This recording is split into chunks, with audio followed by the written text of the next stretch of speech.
The following podcast contains naughty language and ridiculous situations. Listener discretion is advised. You know, for those that celebrate Christmas, it's now come and gone. All right, but there's one more gift that's on back order. That's right, because if you've seen a recent post from a former co-host, there's a special delivery coming on January 5th. That's right. It's the return of the monster.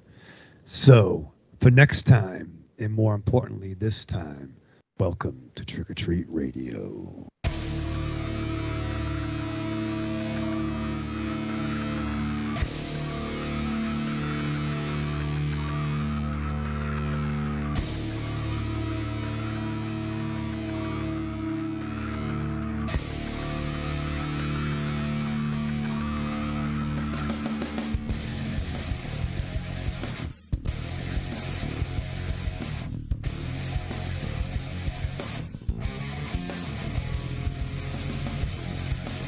Welcome to episode 544 of Trick or Treat Radio. Trick or Treat Radio is the world's most dangerous podcast and is recorded in front of an undead studio audience here at Castle Wolfenstein, also at the Lair of Lost Swag within the Raven Chateau.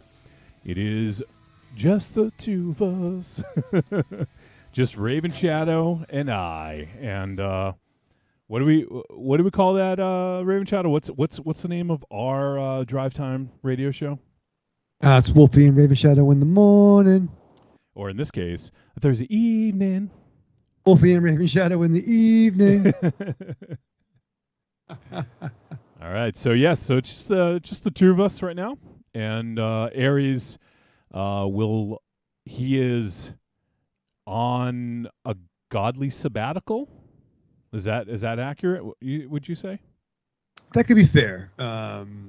He's got to use his his earn time. Earn time is his godly earn time. Yeah, because it doesn't carry over. Right. He had to file it before the end of the year, and he can still use it, but as a god, I mean, you got to use that time you earned. Yeah, I mean, all those fucking trees didn't cut themselves down. No, that's true. So, I mean, yeah, you got to, and they say use it or lose it. Right. They would have burned down, but, I guess you probably could have just left it alone, probably. Just take its course and enjoyed your cookout. But yeah, he'll be back. He just had to, again, it don't carry over. Yeah, so he will be, obviously, he's not here this week, and I think he is also going to be off next week. And unfortunately, that means he won't be on the year-end show. Hopefully, we get a list from him. It would be nice to find out what his favorite films of the year were. But yeah, so that's what's going on. And as Raven Shadow mentioned in the intro, if you guys didn't catch the announcement, he did a Facebook Live video to do the what was it, the 12 Days of Christmas? Is that what it was? He did like a horror themed poem. Yeah. So our old friend Monster Zero, he basically took a year off and he's coming back. like for good. Well, actually, I don't want to say that because I don't want to speak for him, but he's coming back to the show full time. So he'll be coming back starting the first episode of the new year, January 5th, the return of Monster Motherfucking Zero. So he'll be back on a weekly basis, and I don't know. We'll see. We'll see what the future holds. Like, Creepy Girl is hanging out in the chat room, and she said, "Woohoo!" Obviously, she's a huge fan of MZ. Somehow, I feel, I don't know this. It's a feeling that somehow Creepy Girl made this happen. I wonder if she talked to him or something. Do you know anything about that? I don't know. But whatever it is, I think it's you could say it's a Christmas miracle. You could say it's about fucking time. I was gonna say it's possible the fucking nonstop excitement that is Maine. It really tuckered him out. Now he wants to settle down. It's like fucking the Bourbon Street of fucking New England up there. It's just, was that where Newhart was? Is that what Newhart was I set? No, don't even know. You're the fucking sitcom king. Come on. you know what, I am, and the answer is Vermont. So you're right. It's not the same place, but it's pretty fucking close, right? You are the sitcom king of Chicago. The sitcom sing of Chicago. Wait, we need some. It's not Chicago. You're the sitcom king of, I don't know, something. By the way, have you seen? Did you meet our new friend Christopher, Massachusetts? I don't think so. Oh, you didn't watch the new Danhausen on Hey EW? Oh no, I didn't see that one yet. Oh, it was a Christmas special. Oh, god damn it. Really? Yeah.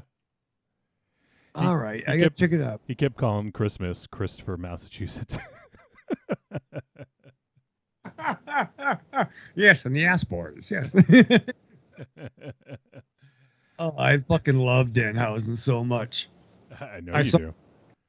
I saw him on the Britt Baker one where he came in and was trying to get teeth from her.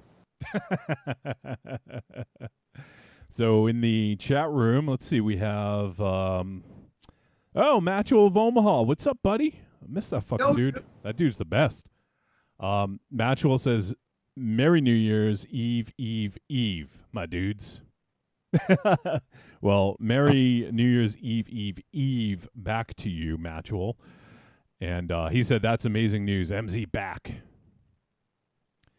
Merry New Year. Merry New Year, yes. And Evil Corny is hanging out. He's saying hi to the folks in the chat. So yeah, looking forward to it. I'm really excited. Our brother is coming home, so to speak. It's something that we've been discussing for, I'd say, a few months. He initially brought up to me. I'll let him say more. Say what he wants, but initially brought up the idea, and I was like, well, you're welcome, man. And I said, just, give it some more thought. If just be sure you want to come back and all that. And yeah, and sure enough, like I'd say like a month ago, he's like, yep, dude, let's make it happen. I want to come back. So, we wrote up a new contract, and, he's actually getting a pay raise, Raven Chat. What? He's making more than you now. That's fucking stupid because I'm like fucking John Cena. I'm here every fucking week. And you got fucking Aries, who's like the fucking Brock Lesnar podcast. He shows up when he wants to, only in the pay-per-views. Oh, and Rock is here. This sucks. Well, in my zero, his salary is doubled actually too. Those 2 cents? Yep. I think you're still getting -1. You owe us. Yeah, I pay money. I pay myself. Oh shit. But yeah, MZ, the crazy motherfucker. I got it. Like, I'm dying to hear some fucking stories of him in Maine. Like, I don't even fucking. Yeah, it's probably the most boring shit ever. But like, we can imagine it's something crazy. But yeah, Monster Zero is gonna be fucking back next week, so it'll be the three of us. And Aries will hopefully be rejoining the week after. He is on a godlike break, godlike vacation, sabbatical, whatever you call the thing that gods do when they take a break. Yeah. He's probably like, like breaking bread and, and kissing babies and all that, Oh, it's like when God left in the Preacher comic. Then you had Jesse Custer have to go after True. him. Yeah. So I guess he's abandoning his post is what you call it. He's just going on a walkabout, as they say in Australia. A walkabout, yeah. How you going? Hey, Raven Shadow, how's it going? How you going? Let's see. Match of Omaha says, Corny, I'll now go by Matchel of Magnesia. Because Corny called him Mom. M-O-M. I want to give Matchwell a hug and a kiss. You sure he wants that? I mean, He didn't say he didn't want it. Well, all right, that's true. Angry Townsman popped in. Says, "Evening, all. What's up, Angry? Oh, I love you. Good to see you, buddy." Let's see. We got. Well, let's see. We got a message here on YouTube. Let me just check it out. It's Casual Noob Gamer. And he says, "Hey all, I don't know if you can, but posted my video review response to Nanny on my YouTube channel. Casual Noob Gamer. It's only about 2 minutes if you guys can play it. Let me see. Maybe I can work it in. I have enough time to probably get it set up. So, if you can, Casual Noob Gamer, just go ahead and pop the link in the YouTube chat." So Casual Noob Gamer also says, "Awesome, MZ's coming back," and says, "Love the show, and I usually watch in VOD form, but my New Year's resolution is to watch live and make video reviews for the show." Pfft, that's fucking awesome. Do it. If you want to make video reviews, and that goes for anyone else, like, yeah, we don't have to be beholden to voice messages. If people want to send in videos, fuck it. Yeah. Right, Raven Shadow? That's what I'm talking about. Who's that? That Noob Cybot? Who is he? Cat Noob Cybot. I guess it is now. Casual Noob Cybot. Casual Noob Cybot. And Double D popped in YouTube, says, "What's up, y'all? Snoochie Boochies." Boy, right there. What's up, Double D? Good to see you, man. Tag team partner. Yeah, it is your tag team partner. All right, let's see. We do have a few voice messages already. Just got to differentiate between the New Year's show and the regular ones. We got a few. So let me just go ahead and talk about the New Year's, the year-end show, I guess is what we call it, not the New Year's show. We will be recording the year-end 2022 show on... We usually put it out on the 1st, and we will still have it out on the 1st, but we are actually going to record it on that day. So it won't be out first thing in the morning, but it'll be out later in the day. But if you guys want to get in your top 5 lists, you can go ahead and send them to us. We'll be recording on January 1st around, let's say, 4 p.m. Eastern Standard Time, as long as you get it to us before then. I can sort of work it in. So I guess that goes for videos too. Videos goes for voice messages or emails. And what we normally ask is give us a top 5 list of anything. It could be top 5 video games. It could be top 5 theatrical films. It could be top 5 off-Broadway plays you saw this year, right, Raven Shadow? Yep. It could be top 5 comics you read, top 5 books, top 5 Trick or Treat Radio moments, top 5 guests, top 5 movies you watched from watching our show, from listening to our show. Whatever you want, top 5 anything. You make it up. It doesn't have to necessarily be 2022 related, but if it is, that's preferable. But it can be whatever you want. Maybe if you experienced it in 2022. Right. I mean, if you could do top 5 hiding places of where Raven Shadow's Casablanca DVD is. Oh, what are the top 5 places you think it's hiding? Help me out there. Yeah. I'm fucking... number 5, mudroom. Number 4, under the bar. Number 3, under the couch. Number 2, let's see, in the attic. Do you ever go in the attic, Raven Shadow? Don't fucking tell me about the attic. Yeah, I got my... But yeah, thank God. And number 1, outside, in underneath the shed that whatever that animal was took it. Yeah, right. There's some fucking the Canor or whatever that animal was.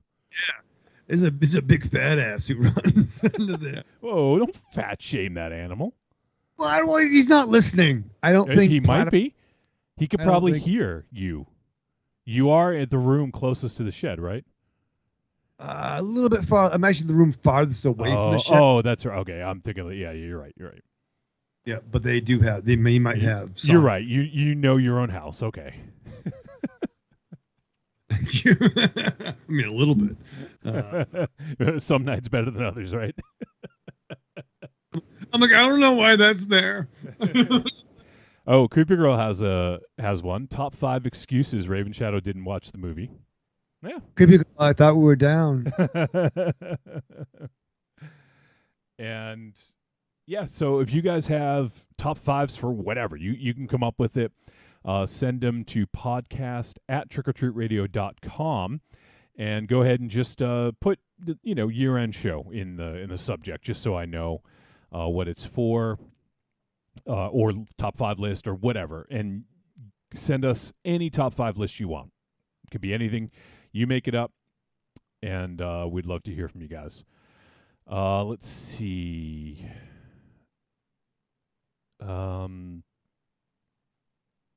Oh, weird. So I see Casual Noob Gamer says Nanny video review link. I actually don't see the link. I think YouTube censored it or something. I don't see the link. I'll try to look it up though. So we can play that later. But yeah, so for year end, we're going to do the top 13 films that we did on the show. So we watched 60 movies this year, and we're going to do the top 13. We're each going to have our own list of the top 13, and then what we normally do is everyone gives their top 13. We assign a point value to each place. So, for instance, the first place movie gets 13 points, and the 13th place movie gets 1 point, and you can fill in the blanks from there. And then we add it all up, and we figure out which film is number 1. And honestly, this is going to be a tough year. There's one movie in particular I think could top a few lists, but I think there's been a few movies we watched this month that could, jump ahead. So I don't know. It's going to be interesting to see. And also for Patreon supporters, this is only available to Patreon supporters that have watched at least 40 of the films that we've done. I know it's asking a lot, but 40 out of the 60. I just want people to have a good representation of what we did. If you only saw if you only saw 15 movies, that's a kind of a shitty top 13 list, right? So I just wanted to have a certain amount of movies. So if you're a Patreon supporter and you've seen 40 of the 60 movies that we've done, you can submit a list to us. And what we're going to do is we're going to take the Patreon list and we're going to add that up, and that's going to be one whole list. So there'll be, and I'll add them up and figure out which of the top 13. But we'll have the Patreon list, we'll have the Raven Shadow list, we'll have the Wolfie list, and then hopefully we'll also have the Aries list. So that way we have 4 lists, and I feel like that is a good sort of sampling, as opposed to just me and Raven Shadow. Like, I feel like that's not a very good list to figure out what the top 13 films of the year for the show are. So, And that's yeah. So there you have it. If we want you guys to participate in the year end. So if you have top 5 lists, send them to us. As I said, it could be whatever you want. It could be related to the show. It could be unrelated to the show. And go ahead and send them to podcast@trickortreatradio.com and just mention, year-end show in the subject so I know. And let's see, what else was I going to mention? I don't know. Maybe that's it. If there's other stuff, I'll mention it as I remember. But let's see. Casual Noob Gamer says top 5 things I didn't complete this year because of procrastination. I feel you, my dude. My list would be about 50. top 200.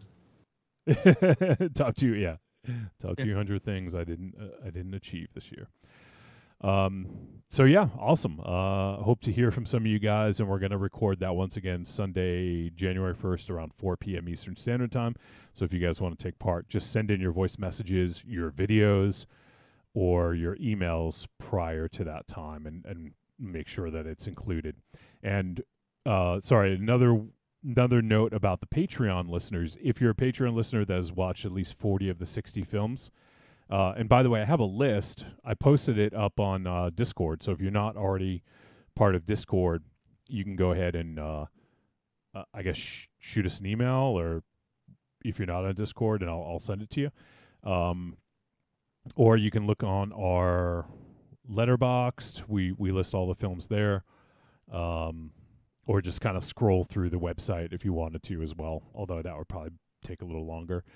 But yeah, so if you have watched 40 of the 60 films and you're a Patreon supporter at any level, could be the lowest level up to the highest level, send us a top 13 list to podcast@trickortreatradio.com and just say, top 13. And if you want to send a voicemail as well, you can do that. And it can be your top 5 films, from that list, or it could be another list entirely. So it's up to you guys. But yeah, we want you guys to participate in this and to help us figure out what the best film of the year was, of the ones that we discussed anyways. It's going to be hard. I feel we started out strong and we ended really strong, and give or take a little bit in the middle. But yeah, I only quickly perused the list when I made it for everyone. But there's some stuff that seemed like it was 3 years ago now. Like, I was like, yeah. Red 11. I'm like, didn't we do that like 4 years ago?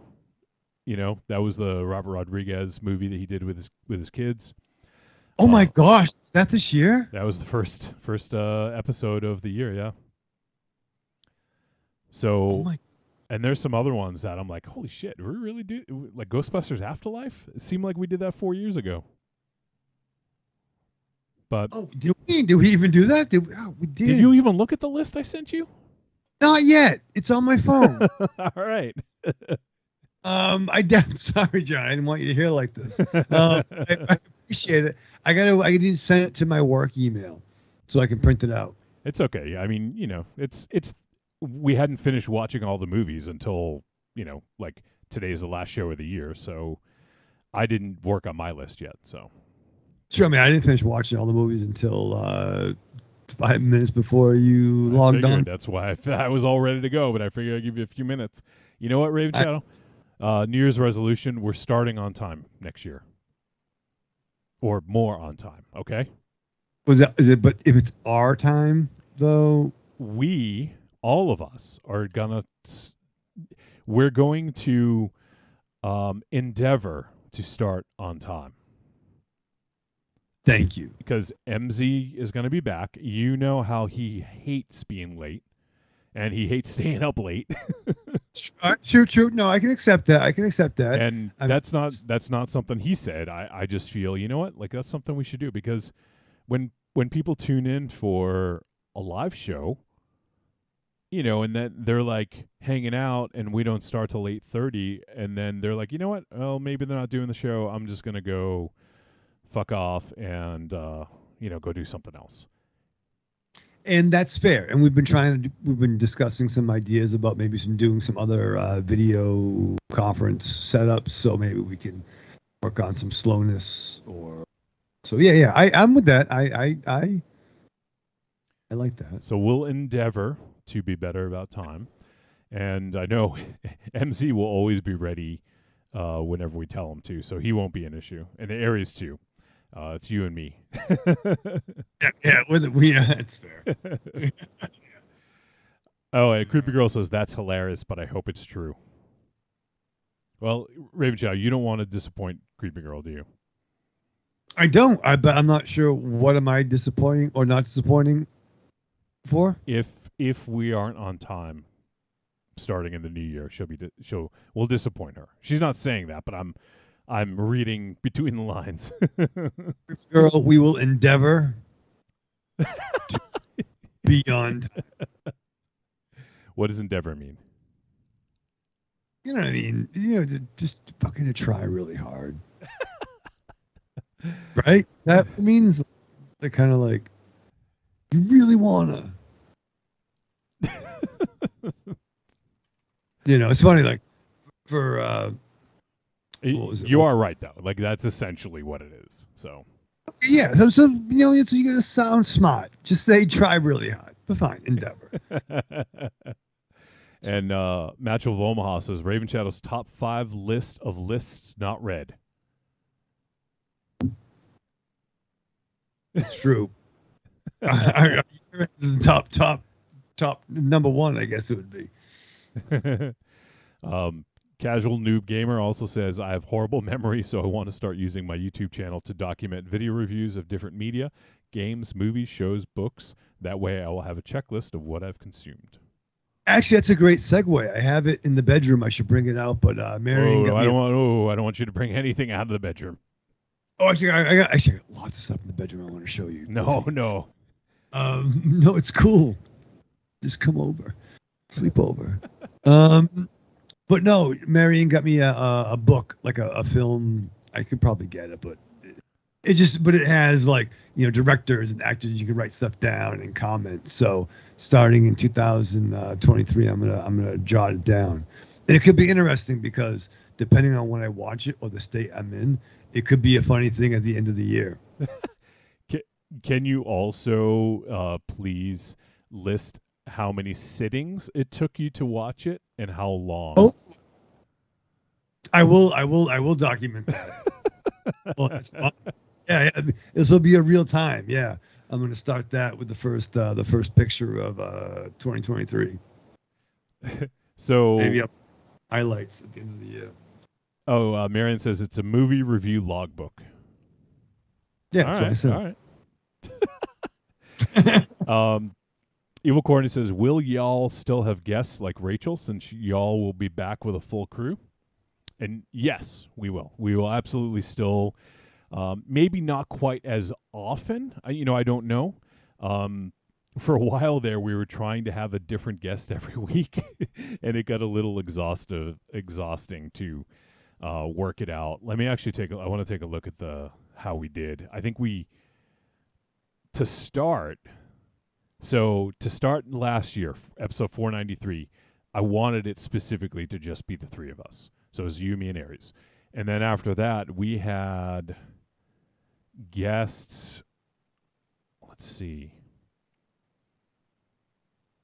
Yeah, like for 20 episodes in a row ish, from January 13th all the way to May 19th. So basically 5 months worth of guests. Pretty good, right? That's pretty good. Yeah, rotating fourths. And co-hosts. And then we went like a couple without, and then it was like every other, and then we did do a stretch in September where we had like a month with nobody.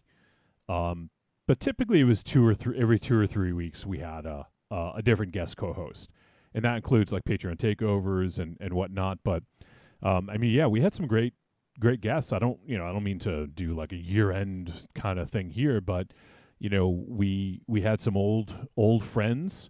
We made some new friends, and and some friends that some people knew but not everyone knew. In the case of Liz, who had been on the show several times. Yep. Ida Rose, who's a friend of ours, but new to long time. Yeah, long time chat room, but first time, kind of co-host stuff. Yep. Yeah. Let me read the chat. Creepy Girl says, I do that on Instagram. I post every horror movie I watch. And Marion says, yeah, Raven Shadow is more of an analog guy, though. I don't know what that means. Not digital. You still lost? Yeah, all right. You like to write them down. Yeah. You prefer the physical to the digital. Let's get physical, Wolfie. Come on now. Wasn't that a song by Olivia Newton-John? Neuter, yeah, that's it. Oh, shit, I forgot to take notes. Yeah, start off with Olivia. Speaking of logbooks. See, Marion, next year, let's get Wolfie one. No, I don't need one. Well, I think you do, because you didn't start one. Do you have voice recognition? No, email? I'm talking about notes for the show right now. I know. Don't you talk? I type them out as you say stupid shit. I type it out. Say some more stupid shit. It's just a matter of time, I suppose. All right. So we haven't even talked about what movies we're doing on the show tonight. We'll be doing the last December double feature cram jam of the year, Raven Shadow. You can celebrate. And the two films we're going to be doing are Violent Night from director Tommy Vercola. And we'll also be talking about the movie Nanny from director Nikyatu Jusu.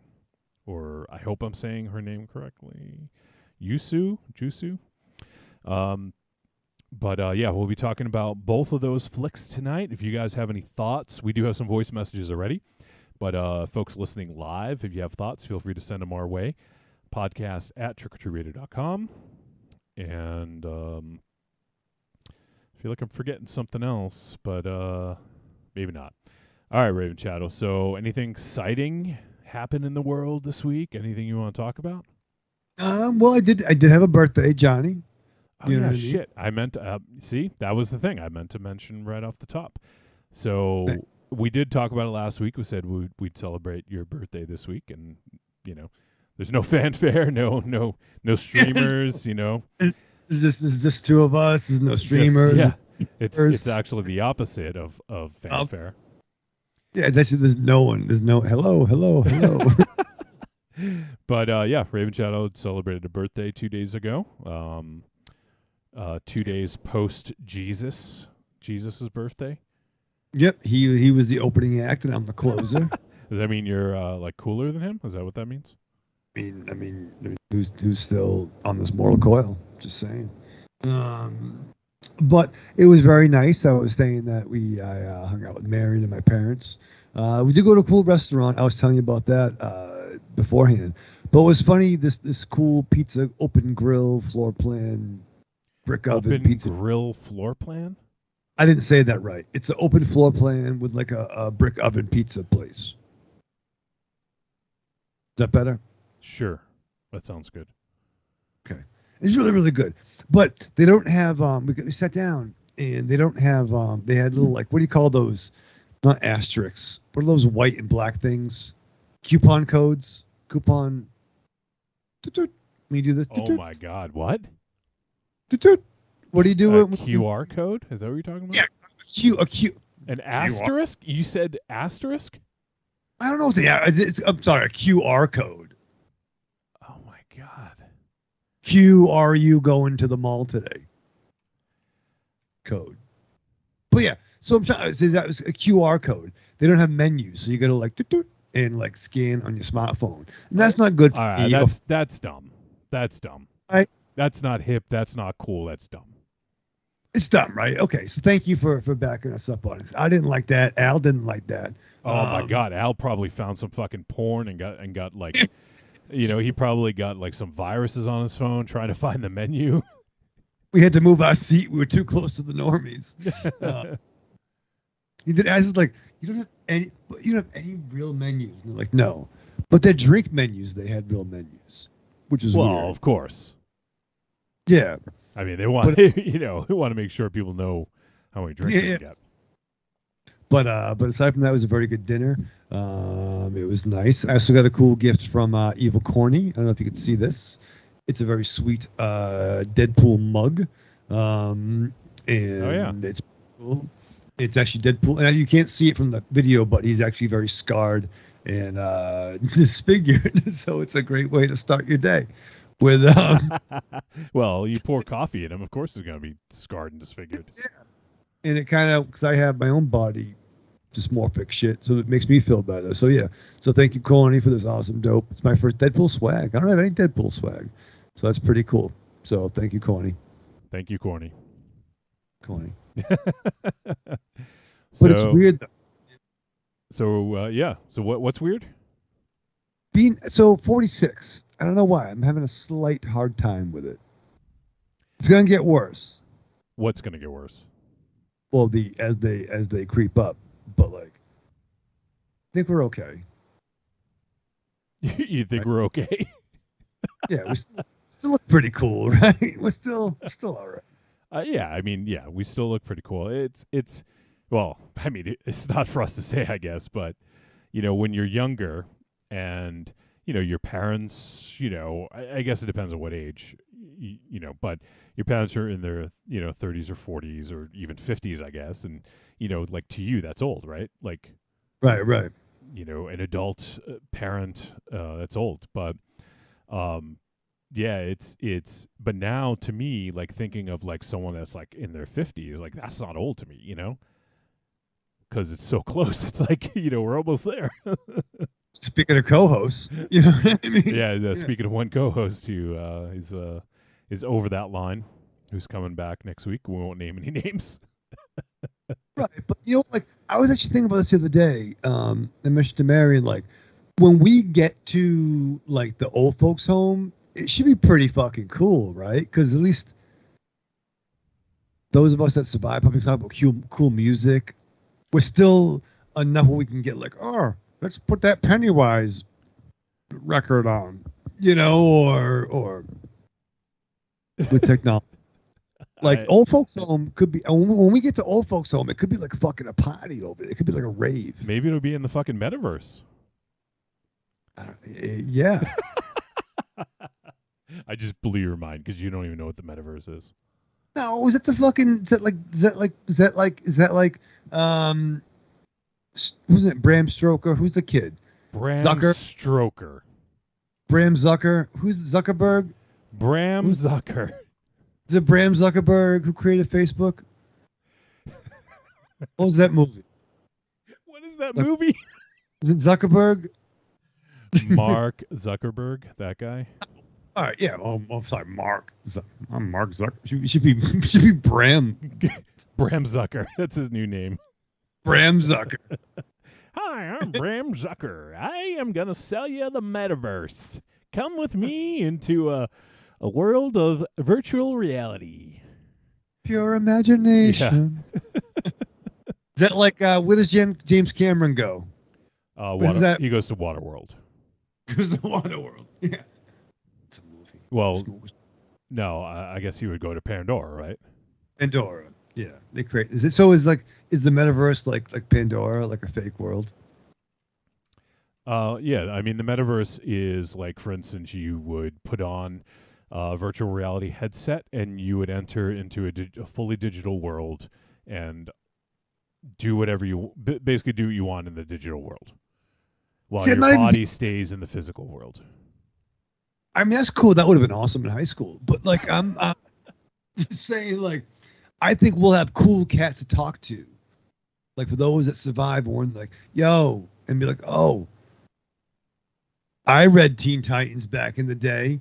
Me too. You want to share some pudding? You want to share some pudding? Yeah, but that's like Isn't it Jello? Isn't that? Wait, that's on Wednesday is Jello Day. Oh, okay. Sorry. Tuesday is Tuesday's pudding. And Friday is pizza day, the best day of the week. There it is. Yeah, it is. And I want the old fashioned. I want the square pizzas. Remember? Yeah, I mean, Elio's is your fucking. That's your jam, right? It's funny. I had a Mama Celeste before we went on air, and still disappointed. Yeah, I was gonna say you said it was disappointing years ago. Yeah, and why do you keep trying? Because I'm masochistic, and it's not good. It's not. It's missing the disc, the heat disc. That's the fucking. That's the thing that holds it all together, right? The glue that binds the crust.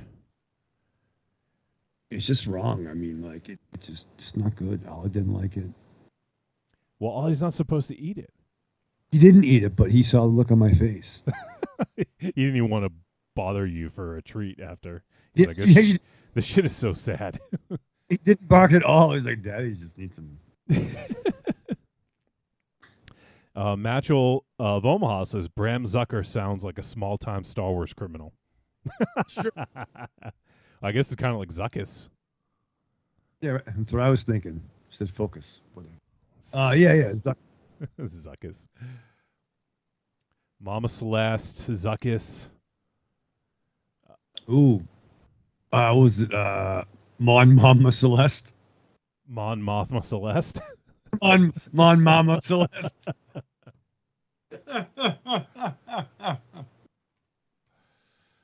That's yeah. She should make a pizza. It'd be fucking good. Yeah, that'd be awesome, Mon Martha Celeste.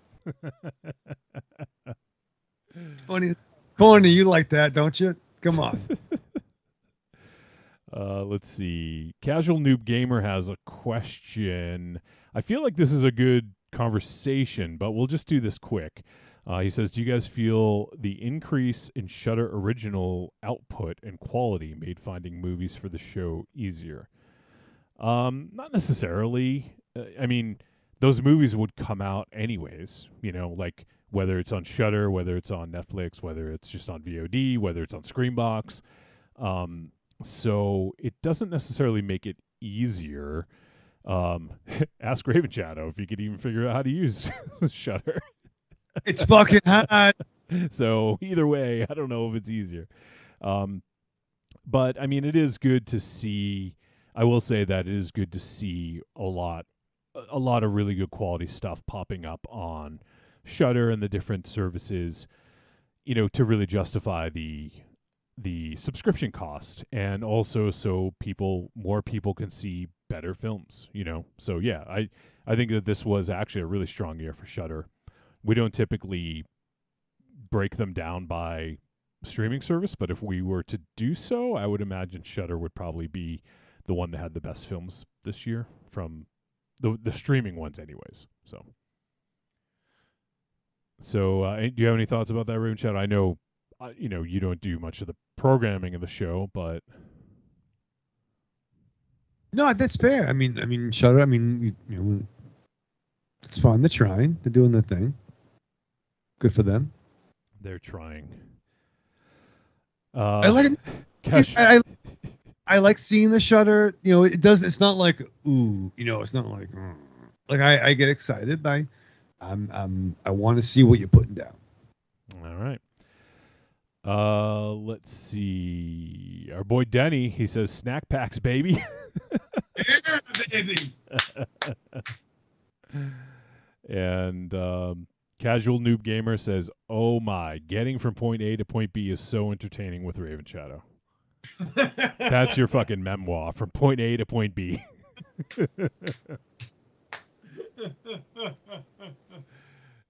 And it'll be like a fucking 1,000-page book, and then the first letter will be A, and the last letter in the book will be B, and that's the fucking thing. Yeah.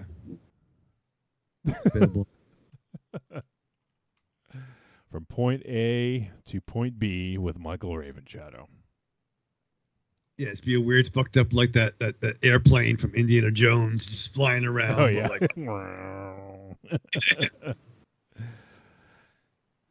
All right, let me check some other chats here.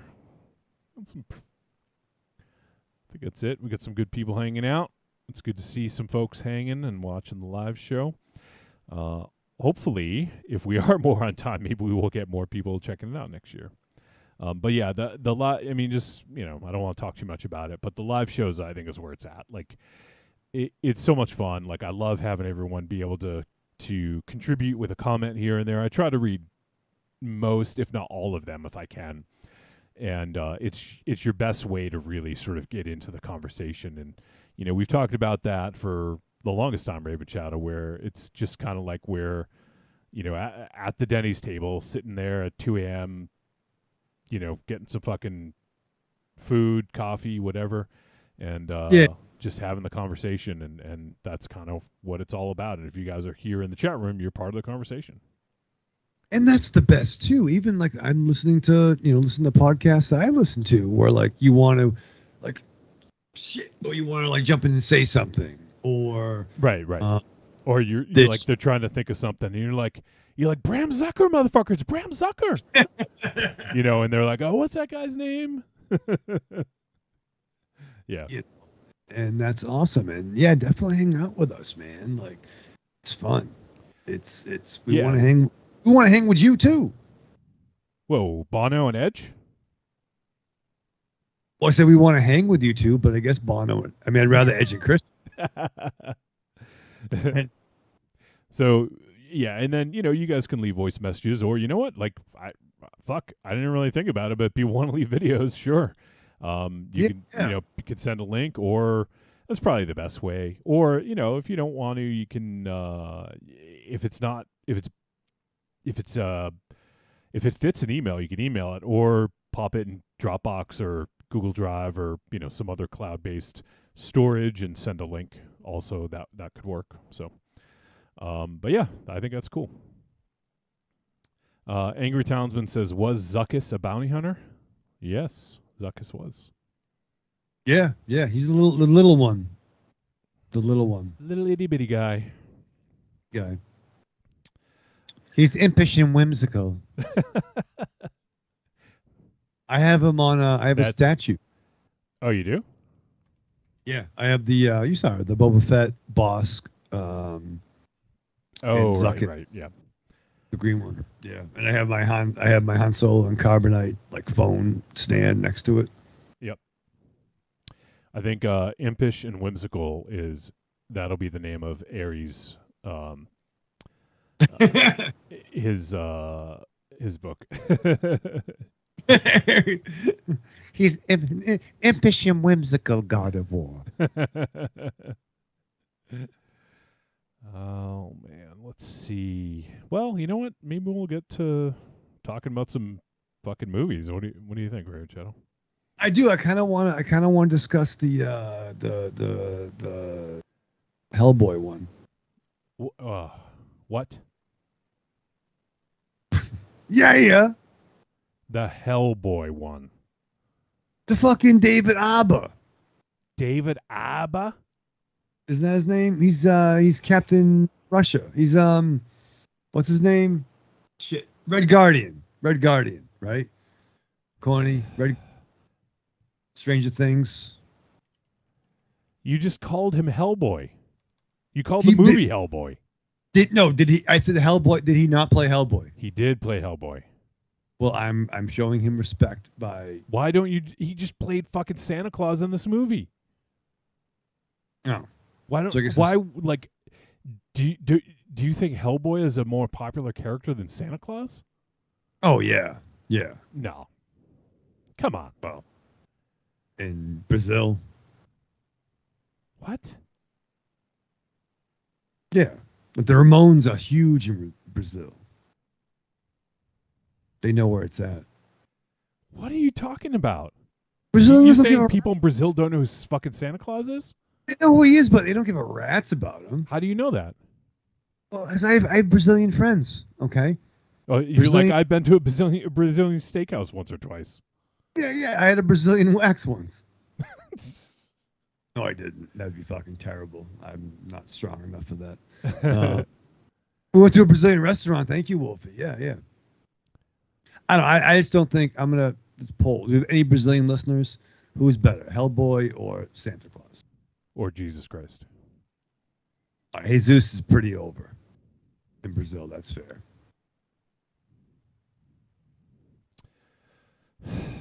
This is disappointing. I don't know what to tell you. I mean, I don't know. When's MZ coming back? Not soon enough, apparently. Let's call him. Oh, man.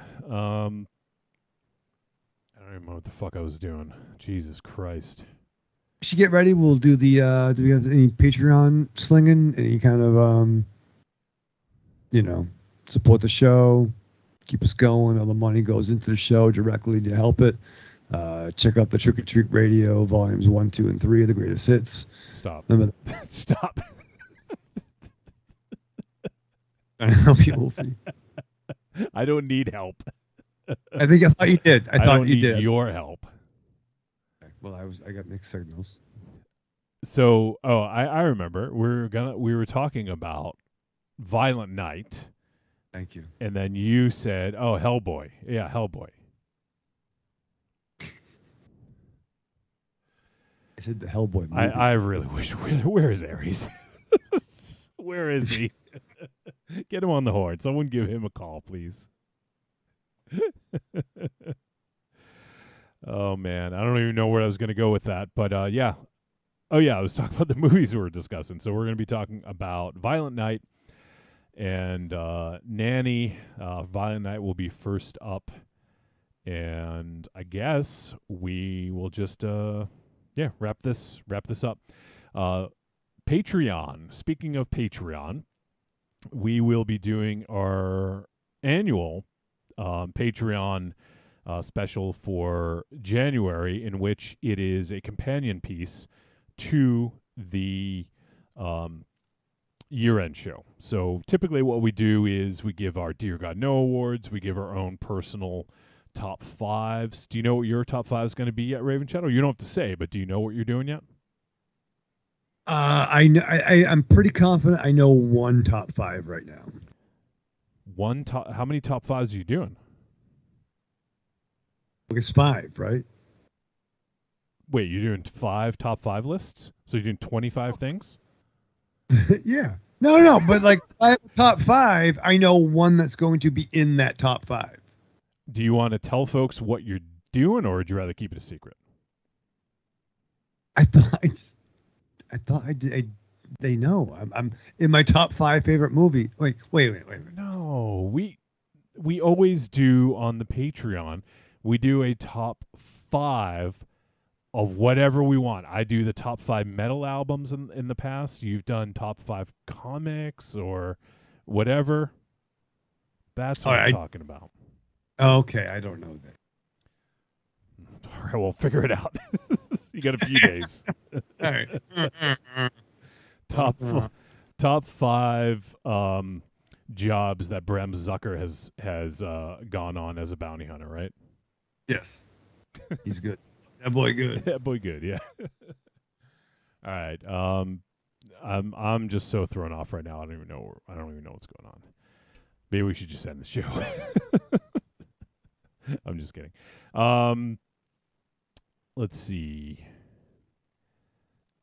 Double D says, "Ha, what? Yeah, Hellboy." He knows. D speaks rape.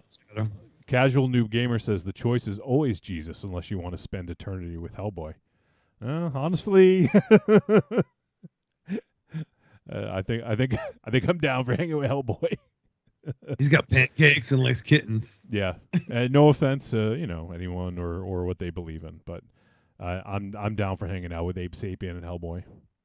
Yeah, I mean, he's just as cool. I think it's just everyone else that fucking fucks up his storytelling. Yeah, Jesus is fine. I ain't got no problem with that dude. It's everyone who bastardizes what he. Yeah.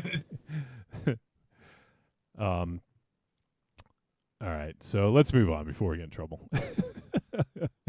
All right, so yeah, if you guys want to support the show, we're going to be putting out that new Patreon episode. It's going to be a companion piece to the year end. We're going to give our Dear God No awards. We're going to give a personal top five separate from the movies of the year, Raven Shadow. And, some other fun stuff we'll probably toss on there. Maybe talk about some of the favorite things that happened over the course of the year on the show and whatnot. So if you guys are not already supporters, speaking of supporters, I got to call out our newest supporter who joined this week, our newest old supporter who has been on Patreon before, but our boy Slagoth is back on the Patreon. Shit. So Slagoth, awesome to have you back, buddy. Thank you so much for all the support, my friend, and hope you dig the stuff going on over there. So if you guys want to check it out, patreon.trickortreatradio.com. You can join for as little as $2 a month and get access to the full Discord channel. And you get the Patreon exclusive episodes. You can get the video episodes if you're in a higher tier, or you can even do your own Patreon takeover. So give that a look, patreon.trickortreatradio.com. All right. And then not you didn't mention Amazon, but if you go to trickortreatradio.com, you can scroll down, look for the logo, the Amazon logo. You click it, it's going to bring you to Amazon. It's going to input our affiliate link. Everything you purchase in that session is going to get attributed to us. It doesn't cost them any extra, Raven Shadow. But it's another way to help keep the lights on. That's right. So, those lights aren't getting any cheaper. Inflation. So if you guys can help support, we'd appreciate it. And the final way to support is to go to trickortreatradio.com, and you can go ahead and click on store. And in the store, you will see the greatest hits of Trick or Treat Radio Volumes 1 through 3. And we've been doing the show 10 plus years now, and there's a lot of content out there, and we don't expect that everybody's heard every episode. But if you guys want a sampler of some of the older stuff in the first 6 or 7 years, you can go ahead and give that a listen. And once you buy it, it gets emailed directly to you, and you can check out all of those. So if you guys haven't heard some of the old stuff, it's a great way to check out some of the old crazy insanity of the show. All right, Raven Shadow. So last December double feature cram jam of the year, we have Violent Night and we got Nanny. What did you do to prepare for this double feature? I had to make a list, Johnny, because tomorrow I'm going for a physical. Uh-oh, you have a list of things need to get checked out? Well, yeah. Well, I had a list of lies, and then I had a lies list of or lives. Are you a cat? No, lies. No, like the Guns N' Roses record. Lies, lies. Why are you? Wait, whoa. You're lying to the doctor? Yeah. No. You don't do that. I'm not. I'm fractioning the occasional truth. I'm modifying because you. So yeah. So that's, one side of paper. That's dumb. Nope. I'm not even making a joke. That's dumb. No, you can't because they put it in your chart, and that means everyone can see it. So you got to HIPAA. Health Insurance Portability and Accountability Act. But other medical people will see that in there. So you got to and they know when you're lying, and we know they know we're lying, but you still have to lowball certain things. I've never lied to my doctor. Because you have fucking Captain Marvel. Yeah, but why would you lie to your doctor? Because you can't tell him everything. Why? What would tell me something that you wouldn't tell your doctor? How much do you drink? Okay, socially. You know what I mean? Why There's certain wouldn't you things. say? Yeah. Because they'll put that. They're not going to judge you. A, they will, and they'll type it. So and B, who cares? Yeah, but you just can't. You gotta plea bargain a little bit.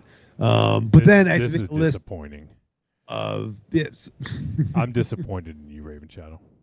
Well, no, you're not the only one, but no, you can't. I tell them as much as I can, and then there's some things that at 46, I'm like, that's fucking weird. We should check that out. So I'm going to be honest about things that we could maybe check out, but I still got to lowball stuff because they know if I say, okay, well, it's 12, they know it's probably 24. So it's a game. It's like bartering. It's like going to a flea market. No, it's not like bartering at all. I think so. Man. By the way, if we were still doing the Trick or Treat Radio Death Poll, you ought to put your money on Raven Shadow. There's even more reason right now. But no, it's fun. So we'll see what happens tomorrow. I'll meet both. If you make it, I really hope because the doctor doesn't know what the fuck is going on with you. How do you know? Because I think she can see. She's little. I think she can see between my lies. Doctors can only go on what you tell them. To say that she can figure out your lies is ridiculous. I think so. I think they know because they see it all the time, right? They know people when they're all the time. It's once doctors, a year. Doctors are like Santa Claus. Hopefully once a year. Yeah, but no, I will be honest about some things, and I will be, a little bit coy about a few other things, and we'll meet in the middle. Can people out there listening to this live? Can you talk some fucking sense into Raven Shadow? Because clearly I'm not helping. No, but and to be fair, Johnny is fucking perfect. Aside from like the tardiness, that's like your worst thing that you do is that you're late. And I'm not busting your balls, but that's you're a really good fucking person. You're really nice. You think about people. You respect your friends. You are perfect. I wish I was you. I'm a fucking degenerate, but people. Who tells the doctor everything? You don't gonna tell us what you don't tell him. But how is that like? The idea is to live for as long as you can, right? Or in your case, maybe not. But they could put like things like, oh, maybe if you drink too much, you can't get certain medication down the line because they may think that it's something else. Why wouldn't you get medication down the line if you drink too much? Like, what are we talking here? I don't know. Do they maybe like, I don't know, you might get flagged. You know what I mean? Like, I don't know. I mean, you work in healthcare, or know more about healthcare. I assume you have some insight that I don't have, so I'm not going to say, because I don't know, but that seems absolutely ridiculous. Yeah, it's a weird game. So, like, are you thinking like the cops are going to go and like ask, like, can we see Michael Ravenshadow's records? Was he drinking on this day? And the doctor will say, oh, well, he drinks 24, 24 in a day, 24 beers every single day. So chances are, yes. Is that what you're afraid of? No, the lie is 12 over a course of a week. That's, yeah. Wait, week or day? No. The lie is, I don't think my doctor is listening. But if yeah, she the lie. takes one look at your liver, she's gonna just laugh. Yeah. That's what I mean. But does this hurt? Ow! Why are you hitting? Yeah. This is ridiculous. This is insane. I gotta agree. Does anyone else lie to their doctor? Come on, D.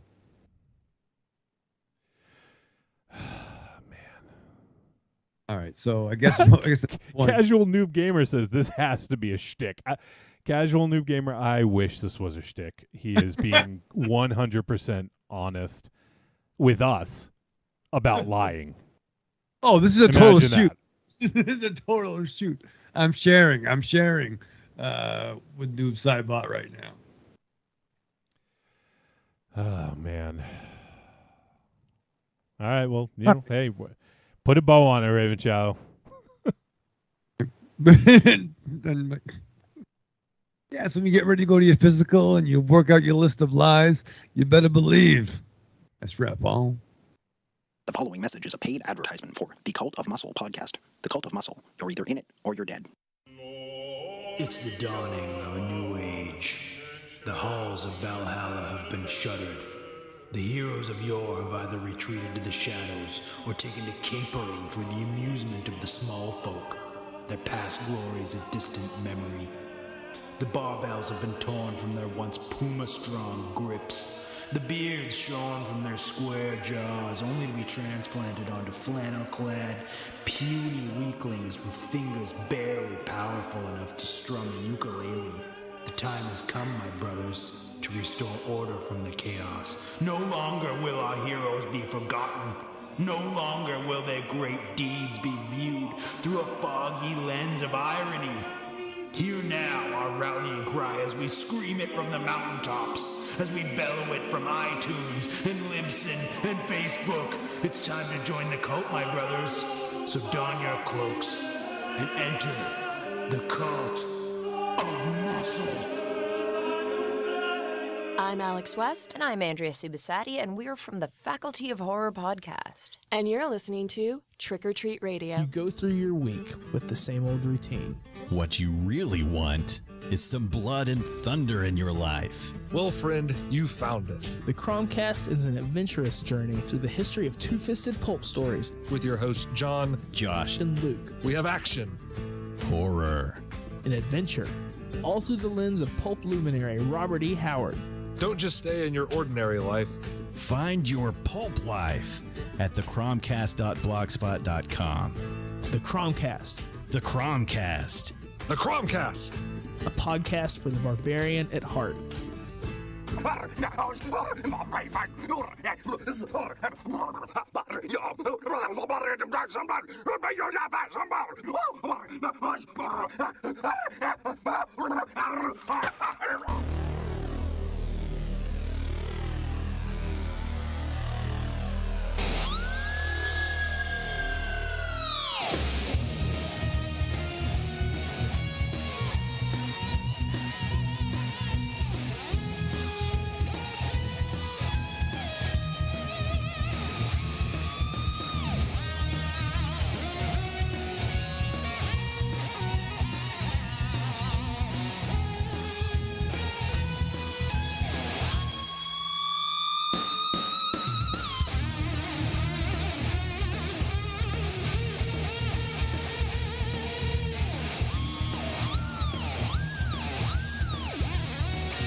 All right, we are back on Trick or Treat Radio, or I'm back.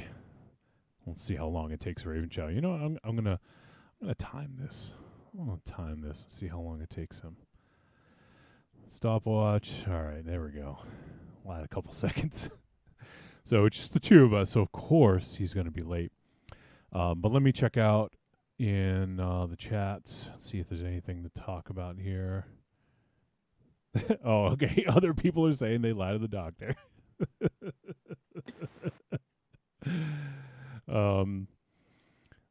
Let's see. Okay, so Raven Shadow, this was pretty good for you, but it took you 30 seconds from the time that I started to get back in your seat. That's actually pretty good. It's way better than I expected. I thought 3-4 minutes maybe. So Double D says, I lie about sexual partners. I need to. My junk would be in quarantine. What? D, what the fuck?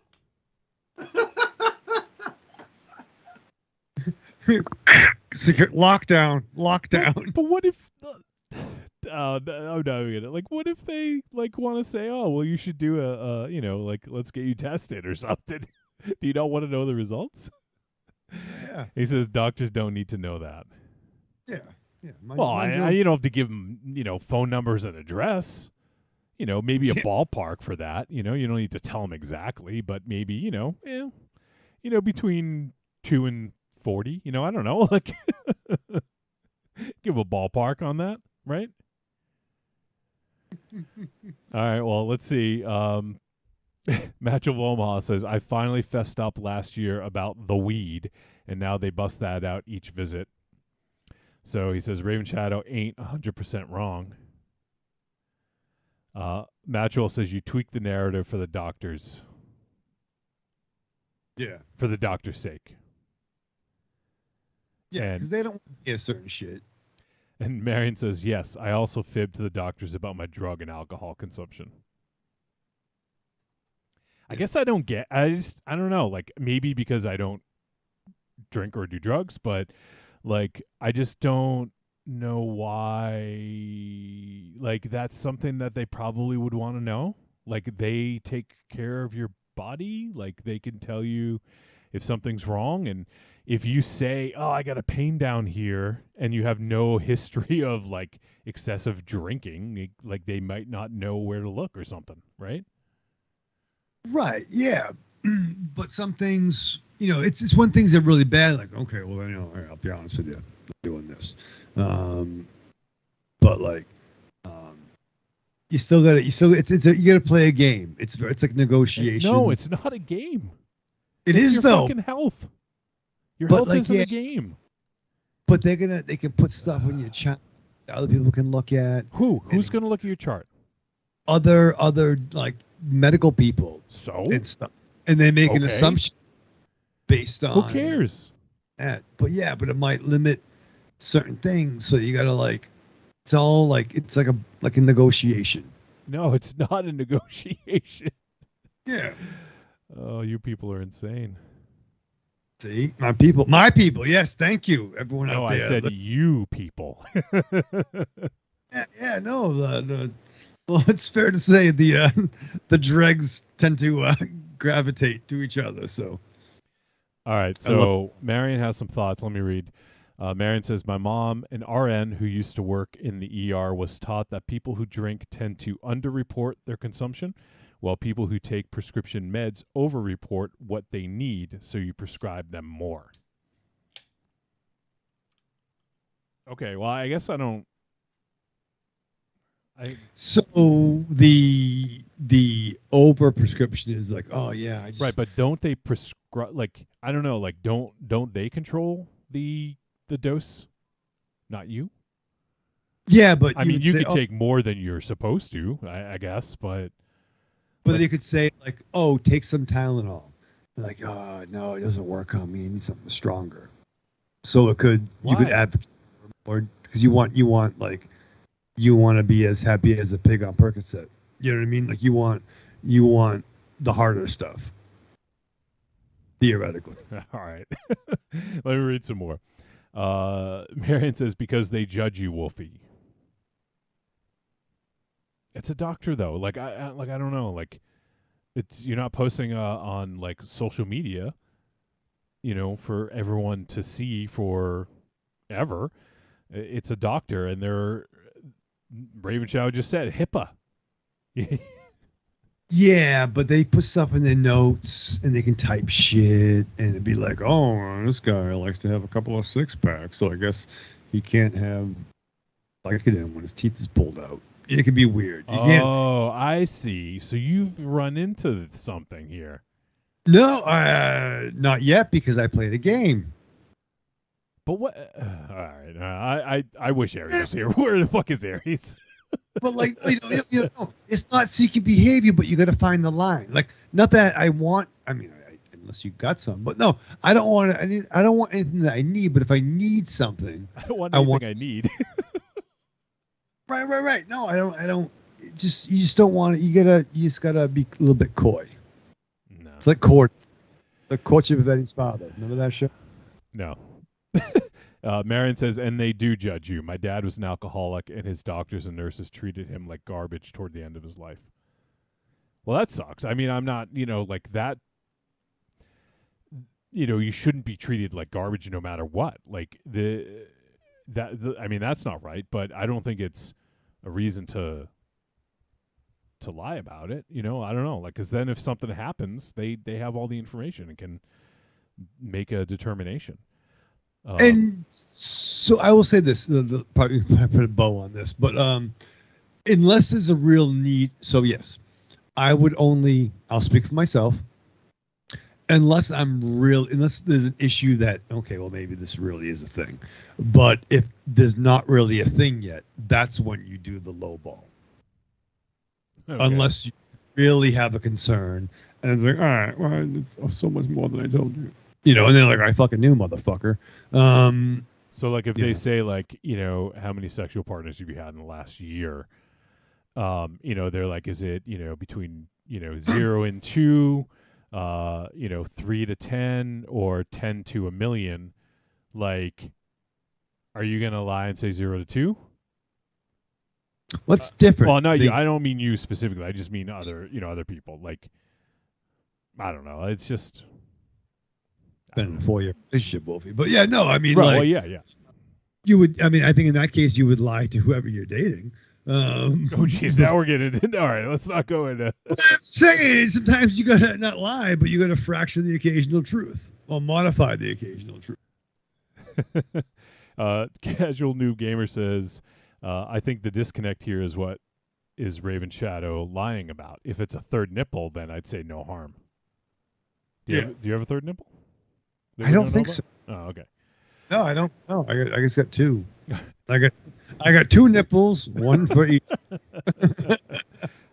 All right, let me just finish up the chat. Matchwell says, it's because you're perfect, Wolfie, and we're monsters. That's not true. I am far from perfect, despite what Raven Shadow says. Wolfie is so fucking perfect. No. Nobody is. And I'm saying that because I love you and I respect you. Marion says, prescription drugs, people are afraid the doctors are going to scale back their script. Right. Doctors are people, not angels. But, okay, I'm just going to keep going. Angry Townsman says, as some tangentially in healthcare, people lie. For many reasons, embarrassment, drug-seeking behavior, etc. True. So, all right. It's fun. It's a weird fucking game. Yes, indeed. We just got a new Patreon supporter. Bambaleo. Let me just see. This is my doctor? No, yeah, it's your doctor. Your doctor wants to come on the show and diagnose you live on the air. That's a fucking show right there. Actually, did we learn that Matilda was a therapist from the Zombie Girls? Yes. Oh God, we should have a special where it's just like you like sitting on the couch and she asking you questions. Oh, that would be killer. That would be awesome. Our new patron supporter. Well, let's see. She was a patron supporter before, but has bumped up to a new tier. Creepy Girl now is in the Patreon takeover. Stop it. Tier. Yep. Creepy Girl, thank you. That's fucking awesome. I will get you into the mix on the takeover. We have our next one already planned, but we will be in touch. But thank you. That's really awesome, and we appreciate the support. I think she's probably just doing it just to hang out with MZ, but hey, it's all right. Hey, that's gonna be a show. That's gonna be fun. Oh my God, the sexual tension of that episode, it's gonna be off the charts, Raven Shadow. We might want to just leave him be. Yeah. I'm just kidding. I don't mean to embarrass anybody or, No, I was going for the content. I think it would be silly, but yeah. Steamy. the discussion. Yeah. Oh yeah, yes. Evil Corny says, "Bless Raven Shadow's heart." Yes. I know what that means, Corny. Indeed, bless your heart, Raven Shadow. All right, so let's talk about some movies here.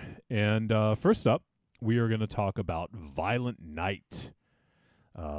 This is a movie I've been looking forward to, and I actually didn't think it was going to get a VOD release this year because it released in theaters at the beginning of December, and I just thought that, it probably would, wait the 60 days or whatever. But they did last Wednesday, I believe it was, or Tuesday maybe. They, just before Christmas, which makes sense, they released it on premium VOD. So it's like that $20 VOD. But that was good enough to get it on our radar and for us to be able to do it. So, so Violent Night from 2022. The film is 112 minutes. It is rated R. It is an action comedy crime movie, I guess. Yeah, I guess action comedy crime, sure. And it is directed by Tommy Wirkola, and it is written by Pat Casey and Josh Miller. Actually, I think we have a connection to Josh Miller.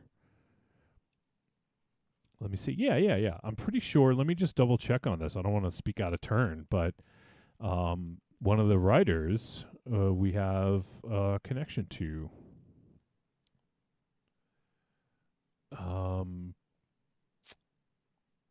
Oh my God, I'm forgetting how to spell his name. Hold on one sec. I just draw a blank on it. I was just trying to look it up, and I kind of like spaced. I'll look it up in a sec. But anyways, yeah, I'm pretty sure that we know we have a connection to Josh Miller, who is the co-writer. But anyhow, the film stars David Harbour, John Leguizamo, John Leguizamo, Beverly fucking D'Angelo, Alex Hassel, Alexis Louder, Edie Patterson, Cam Gigandet, Leah Brady as Trudy, and a whole host of other folks. There's a lot of little kind of bit parts in this. And the synopsis on this one: when a group of mercenaries attack the estate of a wealthy family, Santa Claus must step in to save the day and Christmas. So, Raven Shadow, were you looking forward to this one? So here's the thing. I didn't know any of that. You didn't know any of what?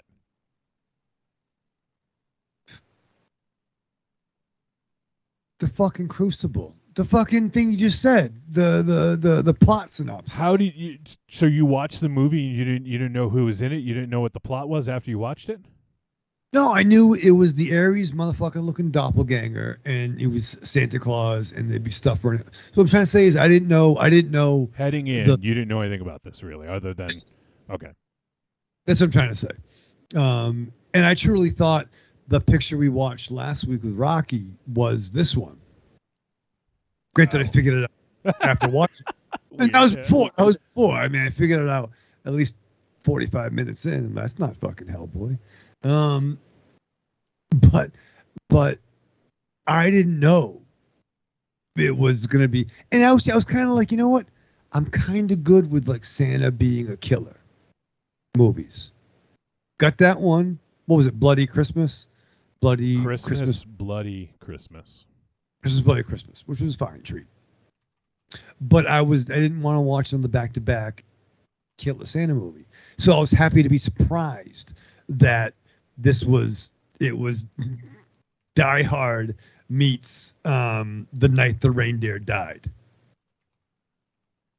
from Scrooged in a weird way. So is that fair? Sure, yeah, I'd say so. And while you were talking about that, I did find out that Josh Miller is the co-host of Best Movies Never Made with our boy Steven Scarlatta. Oh. So it's a great podcast. If you guys haven't heard it, check out Best Movies Never Made. But yeah, so one of the writers of this is Josh Miller, who is the co-host of that with our buddy Steven Scarlatta. Cool. That's awesome. Yeah, it's really cool. So, we have, obviously I don't know Josh Miller. I've never talked to him. But we know Steven Scarlatta. He's been on the show a bunch, and I've hung out with him in real life. He's a fucking great dude. So, yeah, it's awesome. It's really cool. All right, so let's jump a little bit deeper into this flick, and we've talked about the synopsis, all the stuff, and actually, let me talk real quick about Tommy Wirkola. I think it's Wirkola. With cola. He is let's see. It's from Norway, I believe. Yeah, I think so. But anyways, Tommy Wirkola has previously directed the Dead Snow films, which are fucking awesome. And he directed Hansel and Gretel Witch Hunters. That's the one with your boy Raven Shadow, Jeremy Renner. Marion adores that picture. Oh, really? Yeah, for real. Nice. But yeah, I mean, I love the Dead Snow films. They're a ton of fun, and was super excited to see that he was working on this. So let's see. He's got a few things. He's got a bunch. Yeah, he's got a bunch that are in pre-production or in development. Looks like he's going to do maybe a sequel to Hansel and Gretel. Oh shit! With Renner? I don't know. It's in development. Oh, he's actually writing it. I'm sorry, he's not directing. I was looking at his writing credits and not his directing credits. So Let me take a look at his directing credits here. All right.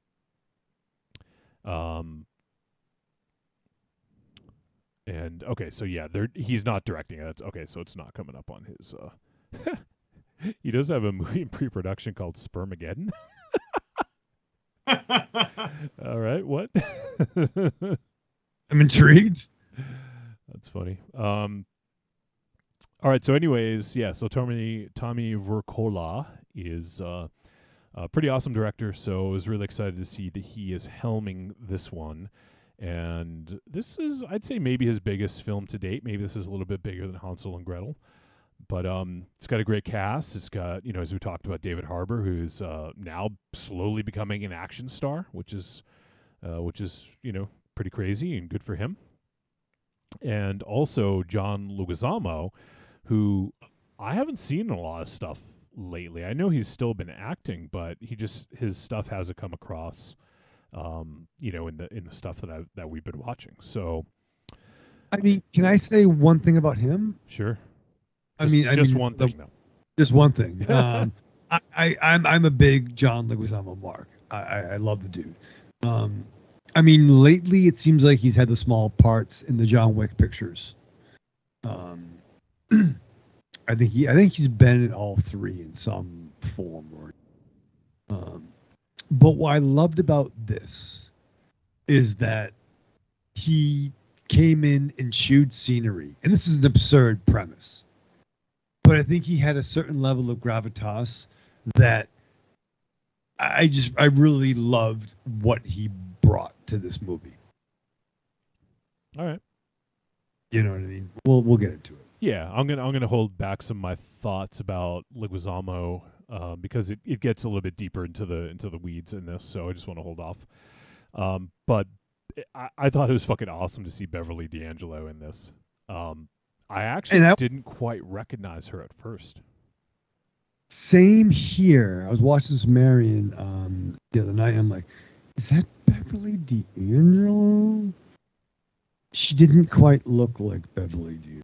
Oh, I mean, obviously she's getting a little older too, so. But I think it was work done that maybe didn't need to be done. Well, I mean, I don't know. I'm not gonna. Right. She's always who very. Knows? I don't want to make a wrong assessment on that. Fair. I thought she's always a very beautiful woman, great actress. I'm a huge Beverly D'Angelo fan. She's fantastic. She's killer. Yeah, she's great, and I thought she was a lot of fun in this. The other person I want to bring up is Alex Hassel, who I was like, all right, this dude looks familiar. Where do I know this dude? And sure enough, I looked it up, and he played Translucent in The Boys. So the dad was Translucent. That's what Marion said that too. I'm like, there's no fucking way. I'm like, oh, I seen his penis. Yep, exactly. I was like, I don't know if I can take this guy for like a good fucking dad. Like, Translucent was a bad fucking dude for the most part. I've literally seen his insides. Which is funny because we just started rewatching The Boys from episode 1 like the day before. Oh, so nice. It was like, oh really? I'm like, oh yeah. I've seen that dude's deal. Yep. So I thought that was kind of funny to see him in this and find out where I recognized him from. And that's pretty much it. I think there's a couple other folks I recognize, but I think we'll cap it there. So, all right. Well, I mean, this is you basically get what's on the fucking the front door. Violent Night. Like this is it is what it says it is for the most part.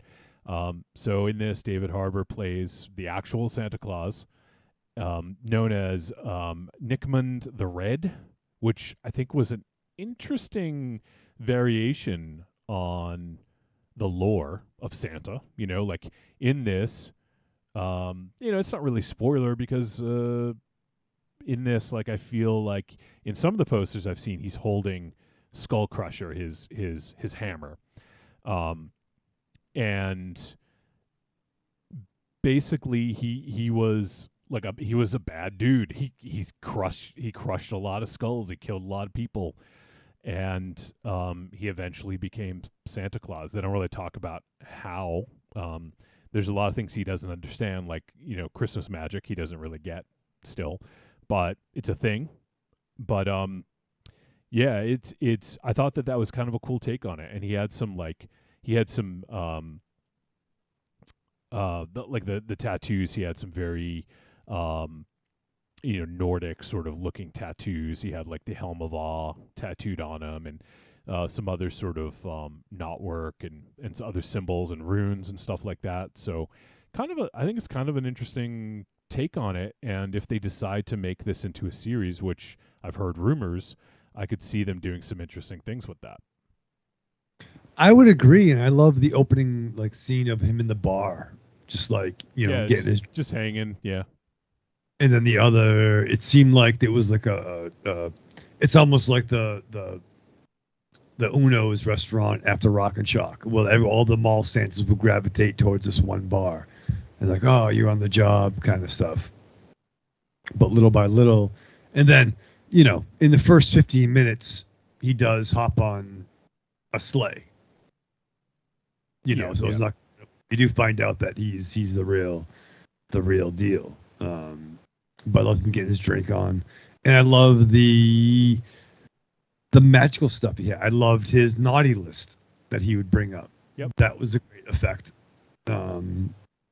Almost like a magical iPad, but it was a scroll kind of thing. Yeah. Yeah, I agree. I did like a lot of the sort of conceits that they built around this for, and also his toy sack, his toy bag, was basically like a bag of holding. Bag of holding, exactly. Yeah. Which I thought was cool. He would just kind of reach in and a present would come out. So I thought a lot of that stuff was really well executed, and I mean, the violence is really on point. It's really good. There's some really great fight scenes, and especially I would say was it like the barn or the big shed or something like that when he's taking on all those fucking soldiers? Like that scene was ridiculous. Well, it's crazy. Yeah, so you got Santa popping off for a couple of pops, so to speak. I mean, I'm not sure when he started. But he's getting his drink on, and then he flies to this one family house who's having a reunion. And that family, led by Beverly D'Angelo, Translucent's penis, and, and she's a very wealthy woman. Right. That has potentially some nefarious, gains for her money. But you obviously see that the next house goes to the family. Sorry, real quick. I just want to pipe in. The one thing they don't really talk about is what was it? The Lightfoot? What was the family called? It was something Lightfoot. Lightfoot. It doesn't say here on the page, on the IMDb page. But anyways, they don't talk about what she did. I would assume she's one of the it seemed like she was one of the richest people in America or something like that. So my thought was, I thought maybe some sort of politician, but then they talk about doing some sort of a company where they all help out, where the kids also work. So maybe it's sort of like a Amazon type deal, something along those lines. Or like a just like a Sears and Robux, or Sears and Robux. I just talk about Amazon. It's like the biggest fucking thing on the planet. But before, family companies, yeah, but family led, like Toys R Us. No, but I think she's the head of the dollar store empire. Yeah, she's fucking Joni Dollar. Joni Dollar. Yeah. But like a Ford, you know what I mean? A Fjord? Like a Fjord? Not a Ford, a Ford. But like a Ford. Like who's that guy who created the Ford? Ted Ford. Wasn't he the Blue Beetle? That was Ted Cord. Shit. No, like, but like, you know what I mean? Like, so Henry Ford, yeah, that guy. Henry Ford. Henry Ford. He's the Swedish meatball. Call him. All right. But I don't know. Maybe they had money. They were white people with money. Is that true? They were white and they did have money. Yes. Oh yeah, so we can agree on. But there was like, they had like security all along, like literally almost every room you went in, there was someone with a gun or like some sort of security person. So, I don't know exactly what, but it was pretty crazy. Whatever they did. Detail, and apparently the mother, kind of hoarded over their money. So we have two couples. We have the sister and her, Hollywood, pretty boy boyfriend, and her son, who looks like a Justin Bieber fucking TikToker, streamer, influencer type dude. Right. And then we have Translucent's penis, with his estranged wife and daughter. And we get kind of getting the impression that the estranged wife, or they're having some issues, is only coming along to the family to support the daughter's desire to have a good Christmas. Yeah, and it just so happens that during this heist, we have John Leguizamo as the head, and it's a very like well-oiled machine. They have all the information. They know exactly what they're doing. They know like which guards to take out. They know that there's a kill squad coming, and all this stuff. And so everything is planned to the T, except for the fact that Santa Claus is at their house when this happens. And it was interesting because in a way, so there's a lot that I like about this movie, and there's some stuff that I think could have been better. I'm not really gonna shit on it, but I feel like the story here is Santa is just so sort of like, his Christmas thing is just is at this point kind of a bore. Like he's almost forgotten the meaning of it because he's been doing it so long, right? He's done with it. Like he's kind of like, but he's like, I guess I'll just. But it's do it again. Yeah, I feel like it's not because he doesn't like it. I feel like it's just like it's gone on for so long. He just really has kind of forgot the spirit of it. Like, and through his interactions with Trudy, he kind of gets that back, right? Like he learns that, it's about making the kids happy, making the kids smell. The kids make Santa smell, but he kind of forgot the point of it. And that's kind of a good gimmick too. Like it's Santa is he's fucking just doing it, right? But he had to get his smile back, and it took armed terrorists on Christmas Eve to kill a whole lot of people to get Santa's fucking smile back. Santa got his smile back. Yeah. But like he's totally getting his drink on. And I even love the great thing is like fucking, oh, Rudolph, you fucking shitting on the fucking roof. Yeah, exactly. Yeah. So I think I liked the idea behind this movie. I liked the sort of alternate sort of like backstory of Santa. I like some of the magical stuff, and they didn't have to explain it because like it's fucking Santa Claus. You don't have to fucking explain everything. And he is someone who he's forgotten who he is in more than one way. Like he's forgotten his past as Nickmund the Red. Like he's essentially forgotten that. He's gotten to the point where he's been Santa so long that he almost forgets his past. And kind of a dual thing is he also forgot why, like the good about being Santa, like what it doesn't do anything for him anymore. It's like a job. It's, it's like, oh, gotta go to fucking work today, motherfucker. Like, like most people, right? Like, and it's an angle that you wouldn't really necessarily think of because you think Santa fucking loves what he does, right?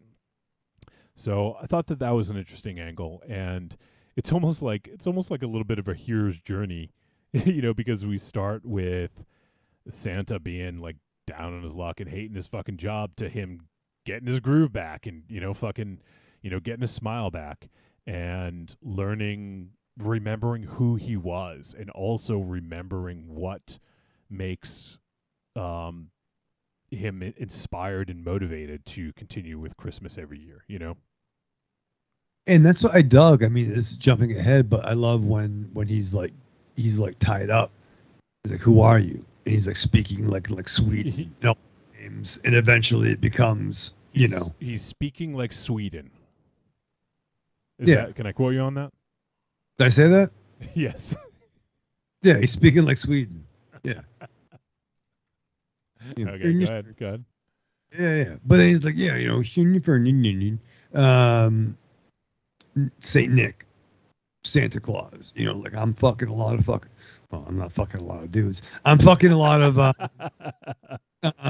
As far as your doctor's aware. As far as slow it down. Yeah. Down, Doug. Oh shit! First time Mike says, "What's up, family? Did I miss anything?" Yeah. Yeah. Yeah. Yeah, Purdue. Casual Noob Saibot says, great cast. Leguizamo and Hopper from Stranger Things. Leguizamo is an awesome act in any role. Amazing actor, and Hopper is proving himself in that way also. And he says, do the mall Santas order 12 or 24 beers when they're off the clock, Raven Shadow? That's a good question. Well, the receipt was 24. Yeah, how many actual beers or how many they're telling their doctor about? Yeah, it's a difference. Yeah, no, I would drink 24 beers on Christmas Eve, but I tell my doctor 6. Or social. Oh man! All right. So yeah, and I really dug the action. I think that the action was really well done in this. There was some really great scenes, and I think they varied them up enough because, I mean, if you think about it, Santa, just like kind of crushing heads, and but I like that he got the sledgehammer and was using that as a weapon, and I liked a lot of that stuff. And he also used a lot of sort of like environmental things, like like the fucking huge icicle, a great line is stocking stuffer. Yeah. And also the snowblower got some good use, and some other stuff like that, like some incidental sort of things. So yeah, I thought that a lot of that stuff was really cool, and I liked that he wasn't invincible, because that kind of wouldn't have been very fun if he's just kind of cutting through everyone, and if he was just completely invincible and wasn't taking any damage. So I liked that he appeared mortal, and and was taking damage and bleeding, and he had to fucking patch himself up, Right. I think that worked. That was a good conceit where even when he's like, oh yeah, the bag. I don't know. I'm not really sure how it works. Oh, it's Christmas magic. Yeah, he says that a few times. Yeah. It's enough where as a viewer you can buy into, okay, it's the magic of Christmas. Right. But he's not immortal. He's not Superman. He's not Wolverine, with a crazy healing factor. He did take bumps. Oh yeah, he did. Yep. And as we learn later on, that's a different thing. But I think Christmas magic is the great. It works, right? Like, what are you gonna do? Yeah. I liked it. We don't need to explain it, so I like it. I think, let's see. The funny thing is, there's not really a lot to talk about with this. It's super basic, like it's a basic premise. There's a lot of action. There's a lot of ass kicking. the characters I thought were well executed. Like I think that family was like annoying enough where you fucking hated some of them, and like endearing enough where like Trudy was really sweet and like was a great character. Like I really liked the innocence and she portrayed, and some of the scenes with her doing some of the Home Alone shit was fucking awesome. Oh my god! Oh my god! Yeah, That was fucking yeah. outrageous, It's like, right? if Home Alone had consequences to the person who was the victim, like that scene. Something was the something sticking. Is that what you mean? Something was sticking. Yeah. Oh my god, I felt that, Johnny. Yeah, that was pretty hardcore. Oh my lord. And it was good. And even like the asshole family members still kind of had moments where I kind of popped for what they were doing too. Yeah, and without giving too much away at the end, I feel like it ended up having a good sort of Christmas arc to it, right? Like, would you say? I would definitely agree. I would definitely agree. So, I feel like in traditional, sort of Christmas way, in a Christmas story, a lot like the naughty people sometimes have a change of heart, and I felt like sometimes when they did that, it worked, and I thought that it was good, and it's funny because it's almost a family film, but not at all. Like there's parts of it where you're like, oh yeah, like if you took the violence out of this, I could totally see if it was like cartoon violence, but it's that with like a lot of violence. But I would think, honestly, I was thinking about that too. If you got kids 13 or up, you know your kids. I mean, there was some swear words, some F-bombs. There wasn't nudity. I think this would be a cool, badass Christmas movie. And we're getting ahead of ourselves, but I'm not saying if you're 6, not your 6-year-olds. Right. It is sort of like cartoon violence, but just with a lot of blood and crushed heads and stuff like that. So it is a little like, whether or not a kid should see it. But I mean, I don't have kids, so it's not for me to decide. But fine, like kids. I mean, like I saw Scarface when I was fucking, I think 8. What? That's what we did at my house. Yeah. Wait, who showed it to you? Your dad? My mom. No, my mom showed me all the fucking mafia shit. What the fuck? Italians. Those are our role models. That explains so much. I'm sure Tony Montana fucking lied to his doctors too. Yeah. Well, to be fair, Tony Montana, not a role model. I'm sorry. Sorry, rap community. Michael Corleone, yes, absolutely. Sometimes someone's gonna die though in the shower with a chainsaw. You know what I mean? What are you gonna do? What I'm trying to say is like, not like a 4-year-old, not like Fisher Price, my first. Don't watch fucking Frosty, then put this on.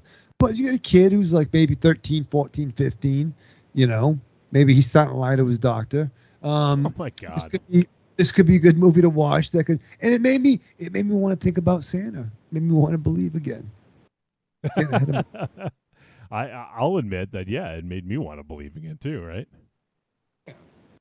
I ain't got a front. I was a little bit, I had little vapors. You a little moved? I was a little moved. You know what I mean?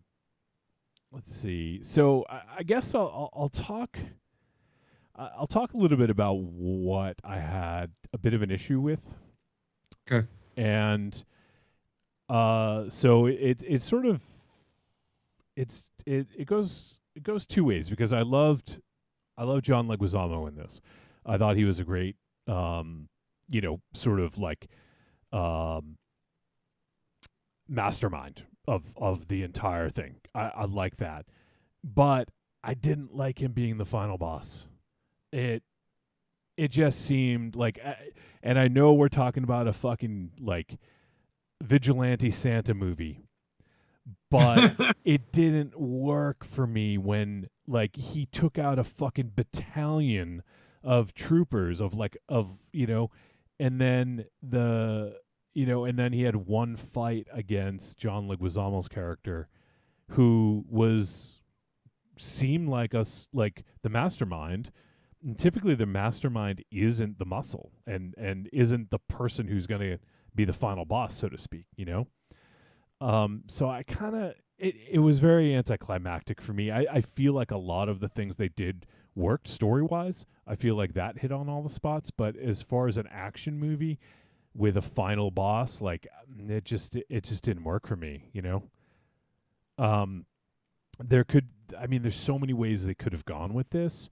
I feel like it probably makes the most sense to keep it grounded in more reality-based. But like I could see if they introduce the magic and they introduce the fact that Nicomund the Red was some fucking ancient warrior. There's so many ways this could have gone. I think that would have been a better ending. I mean, they did kind of introduce somebody who you thought would be like the Deathstroke of the team. Yeah. Of the bag. Yeah, I mean the Kill Squad boss. Yeah. But I did like the way they used some of Santa's powers for some of his games. Oh, yeah. I like the way that fight ended. Yeah. That was pretty cool. I've not seen that before on film. No. So I mean, overall, like it didn't take away from my enjoyment of the movie. Sure. And but I feel like if as a Christmas movie, sure. It you don't, like it's the bad guy. But as an action movie, I feel like this kind of betrays the audience it's going after with that. Maybe if I don't want to say too much because I mean it's there's nothing spoilery about this really. I mean, I think you can probably gather what's going on, but like even if Leguizamo like had some fucking tech at his disposal or something along those lines, I think it just would have made it a little bit more a better climax. So you're really hung up on a regular human Leguizamo versus that. Okay, all right, like literally he took out a whole fucking battalion of troopers. Now, granted, he had the element of surprise, but still, like, he took out like 15, 20 dudes in that barn. There was a lot of dudes, and they all had guns. All of them had guns, and they all were probably highly trained. They were called the Kill Squad, right? Yeah, right. So I would say that chances are they're pretty fucking well trained. I would say probably the week because they showed up and they were ready to fucking roll. Like that, we got we got eyes on Santa, like they. So all right, yeah. I would put any one of the Kill Squad versus anybody in that house. Even although I did like all the names that reminded me of Hudson Hawk. What they was like, he was Scrooge, and they were like, Candy Cane or Sugar Plum. Well, they all had like names. There was that one little guy who was like they had the AK, the gun.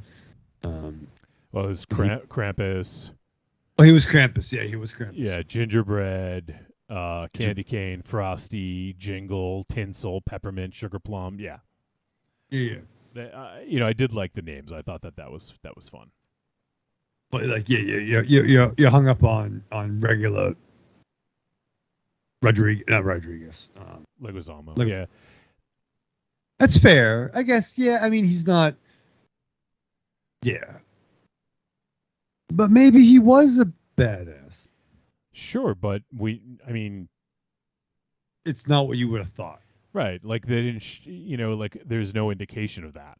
Typically if you're going to build up to a big final battle, like there's a build to it where it makes sense. Now, story wise, it made sense that it was who it was, but we got no indication that he could hang. I guess is what I'm trying to say. Now, on the other hand, I also understand that Santa, was getting his smile back, so to speak, and he was kind of relearning a lot of things that he'd forgotten, So there is that element of it. But, just and that's it didn't really impact my enjoyment. I feel like it could have. I think it was a good film, and I think it could have elevated it to a really good film, a really memorable film with a great final battle. But I did like the way that battle ended. I will say that. It was pretty outrageous, I'll say. Yeah, and a great final shot of yeah. Yeah, definitely. So, let's see. What about the music? I thought the music was fun. Like there was some Christmassy style music that I thought worked in some scenes pretty well. Yeah, I liked it, and I'm it kind of had a lot of the great elements of Christmas, right? It had total family dysfunction, check, wrapped up in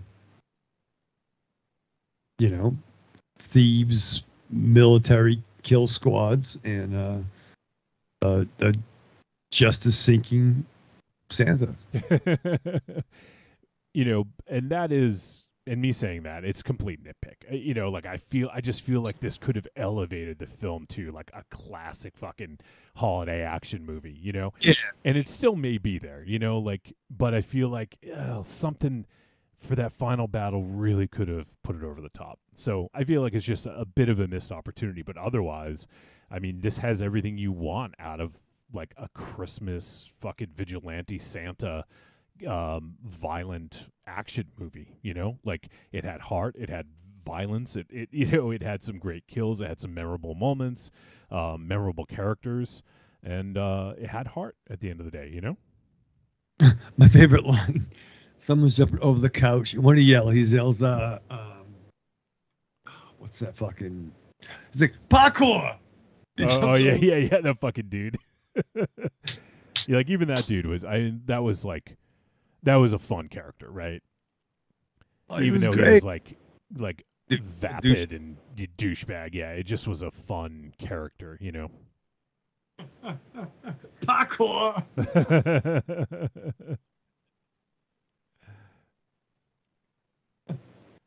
So, I mean, it was. Oh, and one of I think my favorite quote: "Christmas dies tonight." Yeah. A nice little sort of, I don't know if it's a jab, but kind of a homage maybe is a better way of putting it to Halloween, right? Right. It's a good. Have we seen vigilante Santa movies before? That's a good question. I can't necessarily think of any off the top of my head. Because the closest thing to this, and it's not apples to apples comparison, is the Lobo paramilitary special when Lobo fought Santa. But Santa was the heel in that he was the dick, and Lobo killed Santa, and then got the list of naughty people and nice people, and he blew them all up. Because he figured the nice people sucked and the naughty people could be a threat, so he fucking took it. What was that released for? The Lobo one? Yeah, the Lobo paramilitary Christmas special. Just a one shot. It was a one shot back in like maybe 90, probably 89 or 90. I have it. I should have got Beasley to. Like who put it out? Do you remember? Like was it DC? Yeah, it was a regular DC one shot. But it was back when it was still on the radar. Shit. Sorry, I just saw. I think we actually talked about this a while ago, but I saw who played Lobo. Do you remember? Oh, I'm sorry. I'm talking about the comic, but you're there talking about was the comic. Oh, okay. comic book. Yeah. Oh, but there was a live action one, right? Wasn't there a live action fan film? Maybe it was a fan film. Okay, so maybe that's where. Yeah. Yeah. Because the premise of the book was the Easter Bunny, and all the other fairy tale characters or holiday characters were pissed off by the attention of Christmas gifts, so they hired the Beau to go and kill Santa. But I think there was a live action version of it that, like, it came out after like that Dead End movie. That was a big thing, like the Batman Dead End where he fought the Predator. But yeah, there is a video of that. Is that what you're thinking about, Wolfie? Yeah. So okay, yeah, and anyways, the guy who played Lobo in the fan film or whatever it was, is Andrew Bernarski, who played Leatherface in the Texas Chainsaw remake. Who he gets a lot of hate because he played Leatherface, and he's a polarizing dude. Oh, in terms of his own beliefs or actions? No, just a lot of people who've met him in at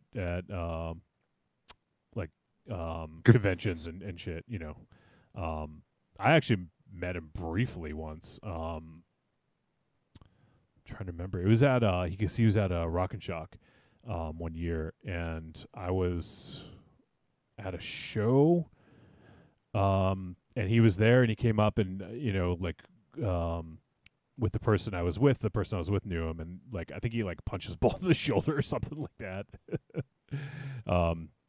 But yeah, he's a polarizing person. But anyways, I digress. All right. Well, I think we could probably head to the verdict on this one. Is there anything else you wanted to call out or discuss? No, I'm good. You can cue Busted. All right. Let's see. Let me just see. Casual Noob Saibot says, I don't think anyone walks into this movie with what we know of Santa and think he was going to lose. What most should walk into this movie as curious to how Santa will win and backstory explanation. And he says, Die Hard is the ultimate Christmas action movie. Yippee-ki-yay. Fair. I did watch, Mary and I did watch Lethal Weapon. You watched some of it, apparently. All right. Yeah, she kind of threw me under the bus. I fell asleep towards the end. You still fell asleep. Whether it was the beginning or the end, it doesn't matter. You fell asleep. Nevertheless, but I did pause in the opening minutes because the first time we see Riggs in the picture, his dog is running to his beachside trailer. And he's literally sitting in his bed with a cigarette and an ash. That's the rival, the chick from The Shining. And then he gets up. Hell yeah. And then I pause. I'm like, see, Marion? Total BSO. Totally had his ass in the moonlight. You had to call it the BSO, huh? I did. I paused it about 4 times. Just like I got it. I get it. And I'm like, see? Yep. BSO. Oh, man. All right. So let's see. The next time we see Riggs, he kills Anthony Kiedis' dad. If only. No, I'm just kidding. No, he was one of the guys in the Christmas tree scene. I haven't seen it in so long. It's been forever. All right. Well, let's do the verdict. Trick or treat, baby. I wonder if people would say you're a trick or a treat. Trick or treat, motherfucker. All right. It is verdict time. We're going to let you know whether Violent Night was a trick or a treat. And any final thoughts? Let's kick it off with Michael Ravenshadow. So I really enjoyed this. And I'm going to quote, I may quote 2 podcasts tonight, but the first one I will quote is OTC, when they discussed Fresh, and Bill said he liked when A-list stars do B movies, and I would agree. Whoa. A-list? Oh, no, just kidding. I'm an A-list member. I even walk on the Star in the Hall of Fame, Walk of Fame, whatever the fuck it's called. But like David Abba. Is it Harbor or Abba? Harbor. Arbor. You still said Abba. Abba. It's not David, Abba. David Abba. Not the Swedish supergroup David Arbor. All right, so fucking Stranger Things. So Stranger Things is an A-list actor. You get Beverly D'Angelo. She's great. A lot of good people in the picture, but I thought it was a lot of fun. And I like Leguizamo was killer. Once again, I thought he chewed the scenery and he played it for real, and I just loved the dude so much. So, yeah, this was a fun, action-packed. It's Santa Claus meets Die Hard, and check it out. Once again, I do think it is a cool family picture and should be added into the rotation. Once again, over 13. But there's the internet. They've seen worse. That is TikTok true. channel. That is true. So yeah, definitely a treat. I thoroughly enjoyed this. All right, for me, also a treat. I did enjoy this, and like I said, it's more or less nitpicking. I really did like a lot of this, and I think that it had like a, just a really good. I like the heart. I like the sort of duality of like having the heart with the violence. I think it really played well. And yeah, David Harbour. I think the dude's an action star. Like whether or not like he wants to be, he is now. And I really did dig this. I do think that a better adversary for the end could have potentially elevated this even more. But that's just the way I view it. But otherwise, this was a ton of fun, and I truly do feel I don't really have Christmas traditions, with movies or whatever, but I feel like this would totally be something I would want to watch again down the road. Maybe not next Christmas, but a future Christmas. So yeah, I think that this was a lot of fun and definitely a treat for me. I did want to add one more thing, but it was going to be like a discussion thing with Raven Shadow. But man, this thing sucks having me and Raven Shadow. No one to bounce anything off of. I'm just going to talk to Ollie. Is Ollie there? Put Ollie on. Put Ollie on, Raven Shadow. I want to talk to Ollie.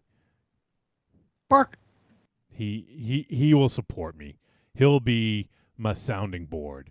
I'll be able to bounce ideas off of him because you're not there.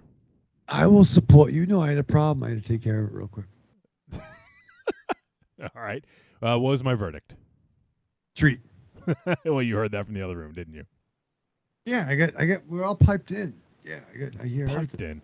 In. So, anyways, one thing I did want to bring up, I guess this is a good time to do so, is we have heard that they potentially want to turn this into a franchise. I could see other films coming out of this, right? Could you? Yeah, I mean, I'm really fascinated what happens to the family after Santa Claus left, because it's going to be an awkward next day. But did we see like Santa Claus like vampire hunter? Here's what I was gonna. So I just wanted to see if you feel that there's a franchise here, and I wanted to add on to that. I believe, if I'm not mistaken, this film was Universal. I'm just gonna look that up real quick. It was. Okay. Yeah, because out to Mary, I'm like, I still love the Universal logo. Okay, cool. So, obviously, I didn't even think about the other ramifications, but we could see other Universal monsters. But Krampus was a Universal film. Imagine fucking Nicomund the Red, this version of Santa versus Krampus. How fucking badass would that be? I mean, it could be cool. Like It could be cool. It would be fucking awesome. Yeah, I'd be down. That's a fucking movie. So I feel if in the future they continue this, I want more supernatural. I want more magic. I want more of that. And like I feel there's a real opportunity there to do something interesting. Like deep dives like into the mythology. Yeah, like I mean, this could be. It's funny because you said Hellboy earlier, and David Harbour did play Hellboy, but I could see them doing like a fucking kind of Hellboy-esque thing where he's fighting, demons and monsters and shit that try to ruin Christmas. Maybe the fucking Grinch, like whatever. Shit, but what if it's all the shit he does before Christmas Day or Christmas Eve? Like he spends the whole year fucking, dealing with these demons. Diamonds. These bad people. And then it could be kind of cool. So I think there's potential, and that for me would fix the problem I had with the final battle. Yeah. Someone who could go toe to toe with Santa, and Santa would have his fucking smile back, and he'd have his confidence back, and he'd remember, who he was. So I feel like they do have to ramp it up, and if they did, I could like in a way almost forgive this a little bit more because that's what got him to get his, his remember who he was, like to get that back. And I feel like that would make a lot more sense in that regard. Yeah, fair. So, all right, well, there you have it. It's that's our thoughts on Violent Night. Oh, in the chat, Angry Townsman said Christmas Horror Story had an interesting Santa versus Krampus. Christmas Horror Story. You see that? No, I don't even know what that is. Oh, I think actually that's funny. That came up on. Oh, Christmas. okay. It's anthology. I remember this because we actually almost did it on the show a couple of years ago. Okay, so that's William Shatner. He was in it, and Jeff Clark. Let's see, do I remember anyone else? All right. Well, anyways, it was okay, so yeah, the cover actually has Santa versus Krampus on the cover of it. So I do remember. I haven't seen the movie, but I remember that cover. And first time Mike says Santa versus Dracula. And Angry Townsman says it was part of Joe Bob's Ghoul Tide. Ah, okay, that's why. So that was recently on Joe Bob. All right. So that is going to wrap this up. And I hope you're ready to just roll right into the next one, Raven Channel. Do it, baby. Come on now. All right. So next up, we're going to talk about the film Nanny. This one has just hit Prime, Amazon Prime, a couple weeks ago. December 16th, so a couple weeks ago. It is written and directed by Nikiatu Yusu. I really should learn how to pronounce her name because I feel like she's someone we're going to be hearing a lot from. And so she wrote and directed it. It stars Anna Diop, Michelle Monaghan, Cinqua Walls, Morgan Spector, Rose Decker, and Leslie Uggams as the grandmother. And the synopsis: immigrant nanny Aisha, piecing together a new life in New York City while caring for the child of an Upper East Side family, is forced to confront a concealed truth that threatens to shatter her precarious American dream. So the director, Nikiatu she all of a well, not all of a sudden, but based on the strength of this film, has got a bunch of projects lined up. She has a horror project. I think it's based on her short "Suicide by Sunlight" that she did a few years ago. And if I'm not mistaken, I believe that one was picked up by Monkey Paw Productions, which is Jordan Peele's production company. And also, she is attached to direct the direct sequel to Night of the Living Dead. Oh, this came up recently. Yeah, we talked about it last week, I think. Or recently, yeah. So that's kind of badass. I think MGM picked up the Night of the Living Dead film. There's not a lot known about it, obviously, because it's I think it's still in pre-production. But it's a sequel to the original Night of the Living Dead. So I think it's a direct sequel, whereas Dawn of the Dead didn't have any of the same characters, but it continued this zombie apocalypse story, and that continued to develop throughout the Romero-verse films. The other interesting thing about this film, Nanny, is it is the first horror film to win Sundance's Grand Jury Prize, which is pretty crazy. Like, you think of all the films that have gone to Sundance over the years, and you think just by dumb luck, like a horror film would have won, but no, this is the first one. And so knowing all that stuff, and I do recall the Zombie Girls talking this up as well. I believe maybe it was Rachel or one of the Zombie Girls on the Krampus Nacht show that we did was talking this up. So it's one I wanted to fit in, and especially because I feel it's a director we're going to be hearing from again, like a lot in the coming years. I don't know if she's just going to stick to horror, but the two things that she has coming up are horror. So I feel like she has a lot to say in the genre. And honestly, like, I feel like horror could use a lot more of women voices as well as black women, like, so yeah, this is fucking awesome. I love it. And I can't wait to see what she's going to do next. But now we're talking about Nanny, so let's see what what we thought about that movie. So let me just pull up. Oh, you know what? I wanted to ask you, did you recognize the actress who played Aisha? I was trying to. You were trying to.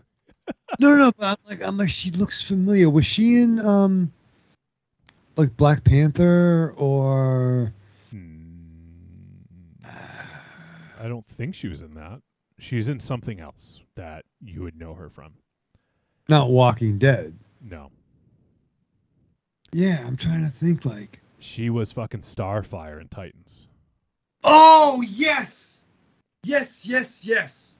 Marion said that, and I forgot about that. I actually didn't. I watched the first season of Titans, and I did not recognize her at all in this. I was like, she does look vaguely familiar, but I don't know, where I might have seen her. And I looked it up, and sure enough, I thought she was like awesome as Starfire. Now, I've only seen the first season, so I can't speak beyond that. And I know there was a ton of fucking flack for her getting cast in that role. I would not blame her for not wanting to do any superhero related thing ever again after that. But, like that, I feel like she was almost at the forefront of a lot of that fucking, like, fanboy hate. And I mean, Starfire was a fucking alien, right? Like, yeah, I mean, there was There was an unflattering photo or a out of context photo that was released early on when they were making it that I think kind of got a lot of the negative press. When you see the show, I thought for the version of the Titans they're doing, I think she's fantastic. Yeah.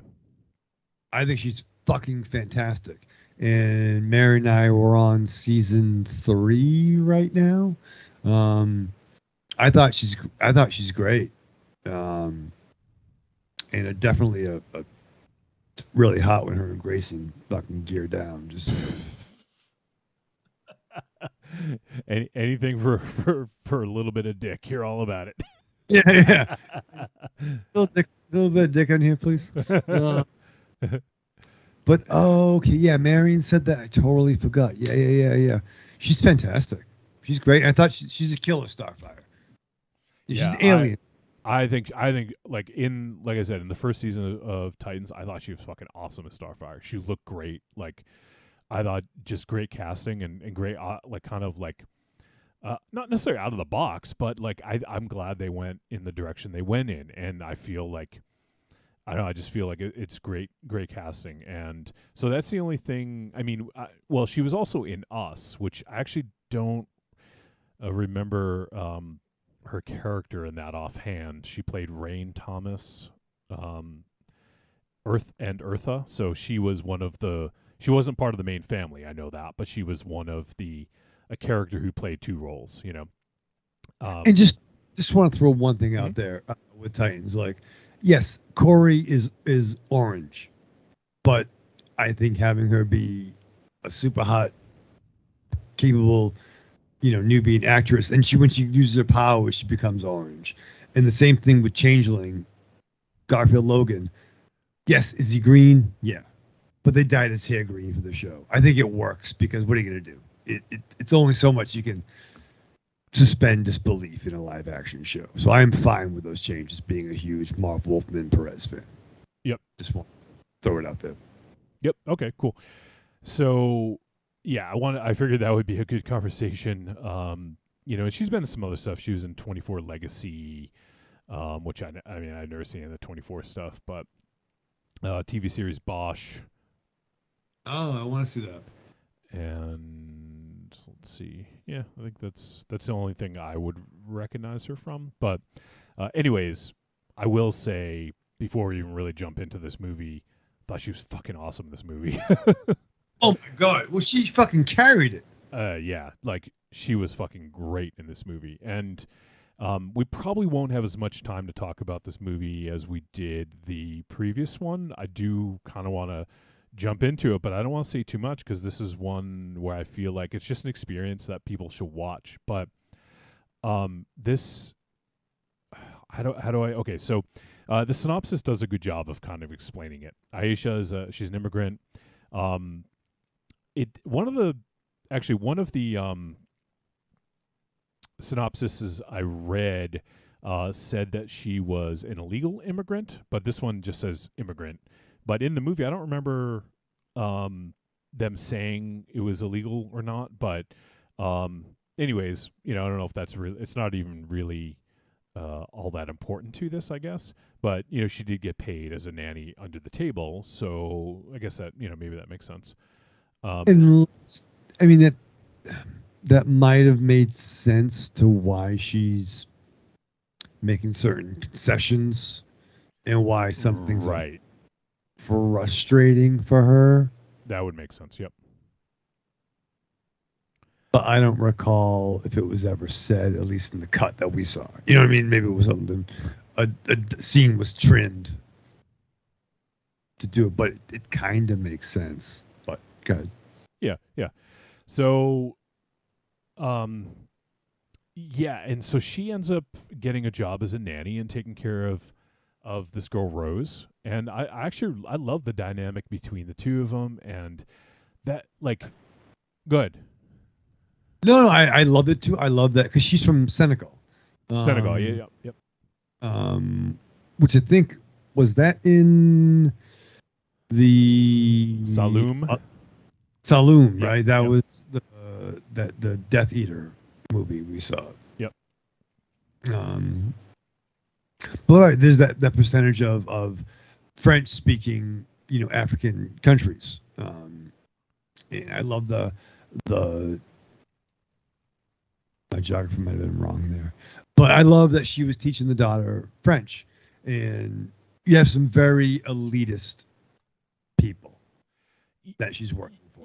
Yeah, elitist, and like their relationship was so fucked up. Like So it wasn't even comprehensible. Like it clearly they couldn't even take care of their daughter, and clearly their daughter probably didn't want them to take care of her. The dad was like hardly around, and the mom would just disappear at random times. And you could tell there was a lot of struggle there. Like even like the mom, Amy, I think was the character's name. Let me just double check. Yeah, Amy. Like you could tell she was definitely feeling the pressure of being a mom and being a woman in a kind of corporate environment. Like there's a couple of things where she comments, once you get that the promotion, that whole bit, and talking about do you know how hard it is, when you're talking to an immigrant, a woman immigrant. So it's just kind of funny. Like these people think they have it so hard, and they don't know shit. It's funny, and they just don't even communicate. There's so many times when the dad Adam is like, do you know where my wife is? She's like, nope. like even like the big event that she had from coming home from where it was going. First he's like, let me take my fucking clothes off. Let me fucking just get in the house. Oh yeah, surprise. Right, oh, right. Yeah. And yeah, the disconnection. Mommy's resting and she's naked in the shower, like crying. Right. Or comes home from work, clothes are a little bit disheveled. Yep.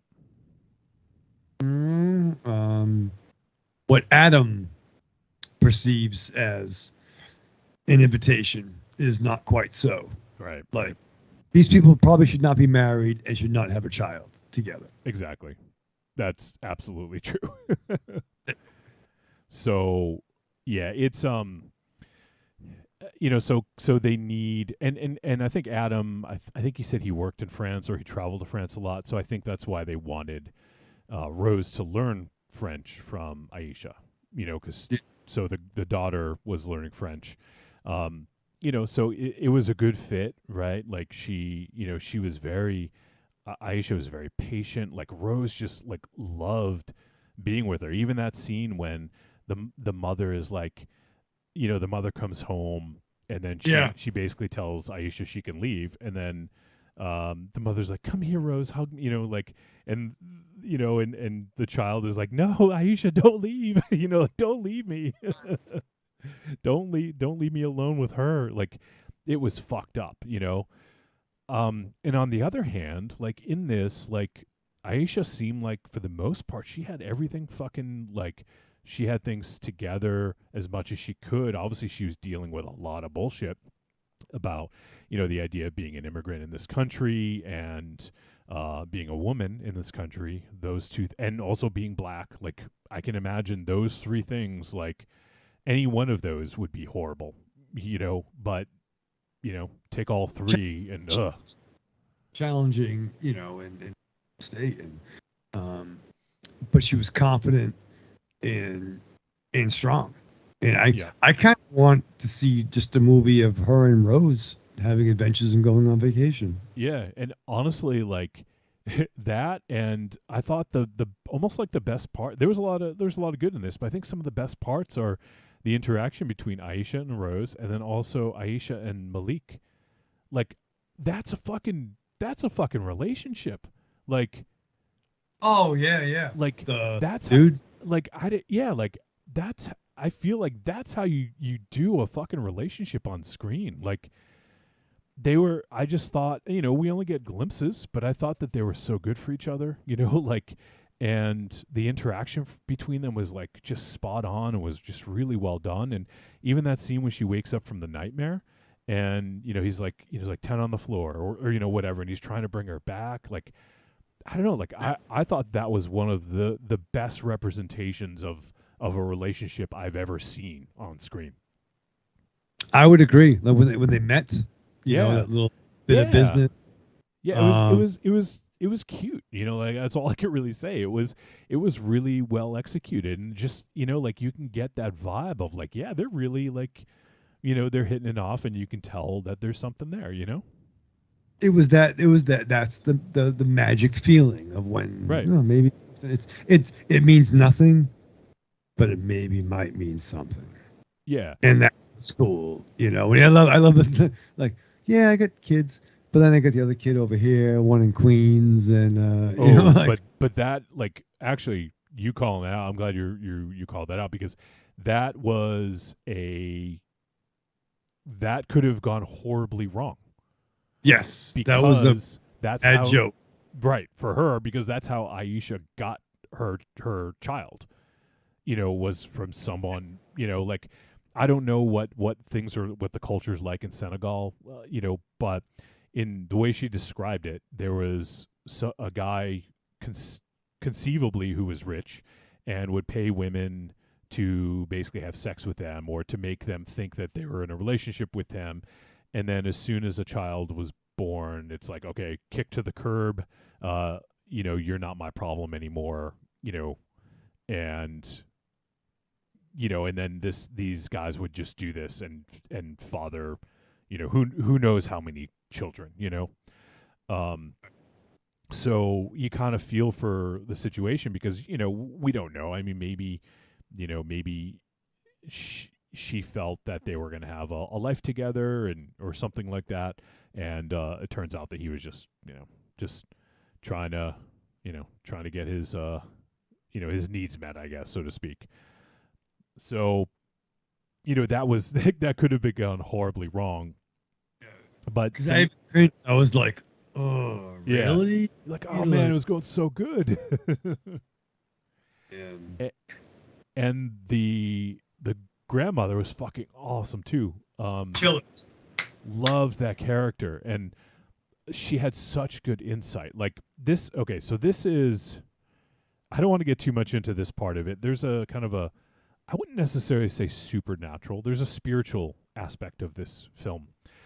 And I'm actually really glad that I watched this with T-Dog because she had some good insight for me in relation to this. But as we learn more about Aisha and we find out about the distance between her and her son, like her son is at this point she hasn't seen him for a year.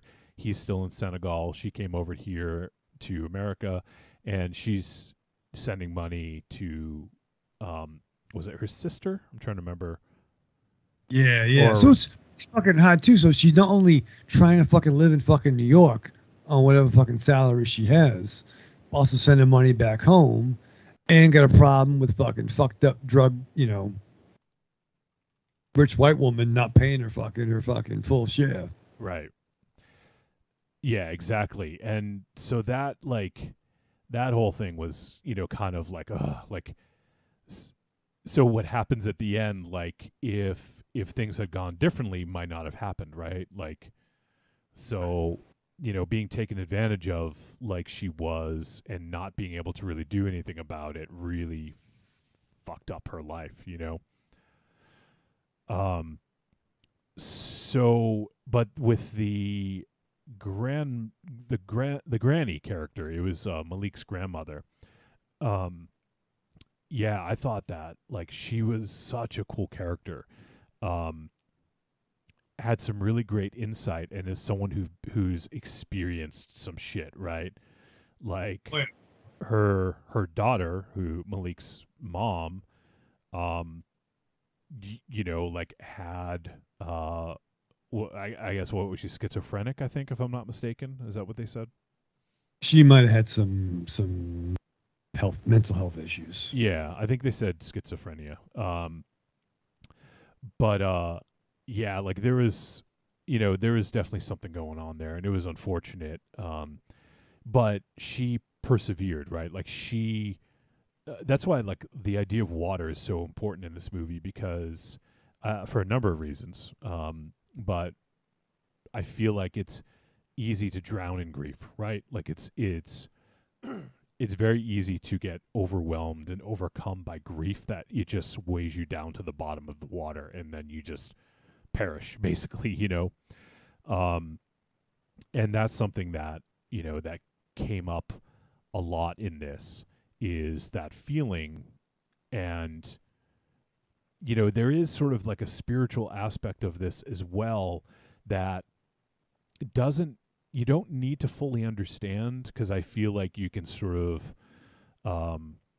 ascertain the meaning and the definition of what the director is going for with this. But I feel like if you have some insight into that, I feel like it really could help a lot, now I'm trying to get so there's Anansi who is the spider. You clapping for Anansi? I love Anansi. Yeah, yeah.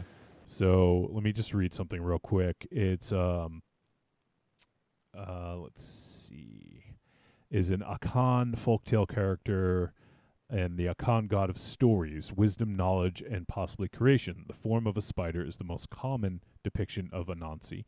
He is also sometimes considered to be god of all knowledge of stories, taking the role of trickster. He is also one of the most important characters of West African, African American, and West Indian folklore. Let's see. Anansi is best known for his ability to outsmart and triumph over more powerful opponents through his use of cunning, creativity, and wit. Despite taking on the role of the trickster, Anansi's actions and parables often carry him as a protagonist due to his ability to transform his apparent weaknesses into virtues. He is among several West African tricksters, including Brer Rabbit and Luke Rabbit, who have persisted in popular culture globally.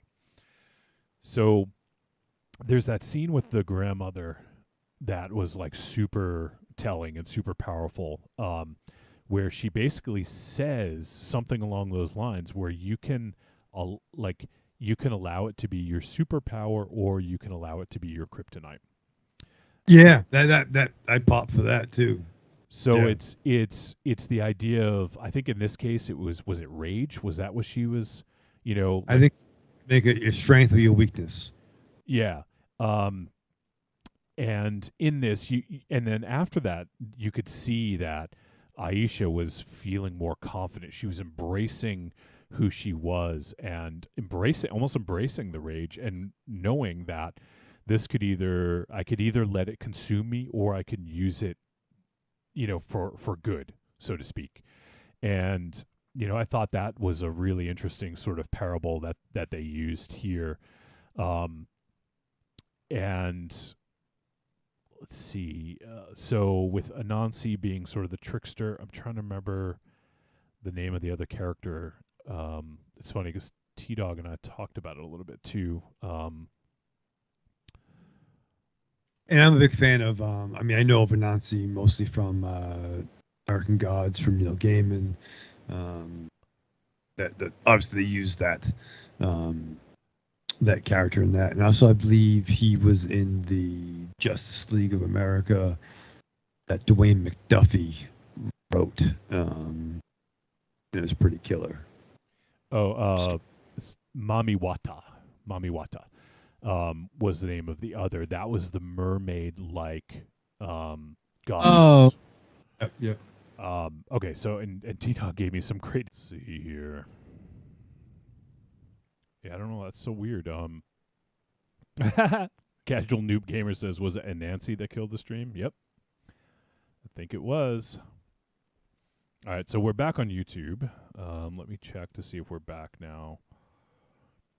Let's see. Facebook says your video has ended. Fuck you, Facebook.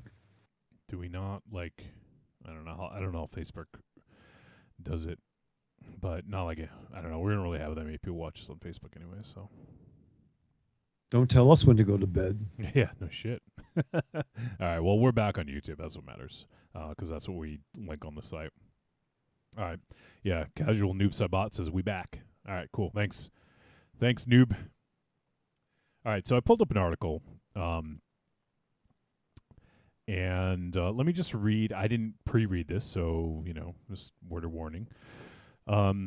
It's from the Cinemaholic, and it says, "What are Anansi and Mamiwata?" I think it's Anansi, actually. Anansi and Mamiwata are mythical creatures that appear in West African folklore. Anansi is a spidery creature who is known for being a trickster. Being physically weak than others, he has to rely on his wit and cunning to overpower his enemies. Mamiwata, on the other hand, is associated with water. She is like a mermaid, half human, half fish. And known to have the power to create as well as destroy. She can bring wealth and prosperity to a person, but also can be the cause of their destruction. So this is the one thing that T-Dog had imparted to me was this is like dark goddess energy, Mamiwata. And when I say that, people might think evil, and that's not the case. As T-Dog described it to me, I hope I'm doing a good job of conveying it, but it's sort of like a feminine energy, like dark and light. It's like yin yang, right? Like you need one and you need to have both, right? So there's dark energy, there's light energy, there's chaos, there's order. It's these opposite, concepts. So a dark goddess isn't necessarily evil, or may not be at all, But in order to really go deep into the depths, like pun intended, I guess, is you have to go through the dark shit, and you have to work through a lot of shit that you maybe don't want to be able to come out on the other side a better person, right? Like just a very simple way of putting this is, without happiness, there's no sadness. Without sadness, there's no happiness. You need one to have the other. They need to balance each other. You have the feminine, you have the masculine, Trick treats. The trick, the treat. The trick or treat, yin yang, yeah. So that was kind of how she described it to me, as Mamiwata is, very, and with water, with that element comes, like emotion, feelings, creativity, creation, and like a dark void is creativity. It's sort of like without the inspiration, it's creativity. You need to add that spark, So there's a lot of cool stuff behind this. And I feel like the inclusion of Anansi and Mamiwata were really interesting, and they're obviously not. They're in folklore, and you may have seen them, like you said, in other, in other forms of fiction. But they're from the African, sort of like the African pantheon of myth and gods and goddesses and characters.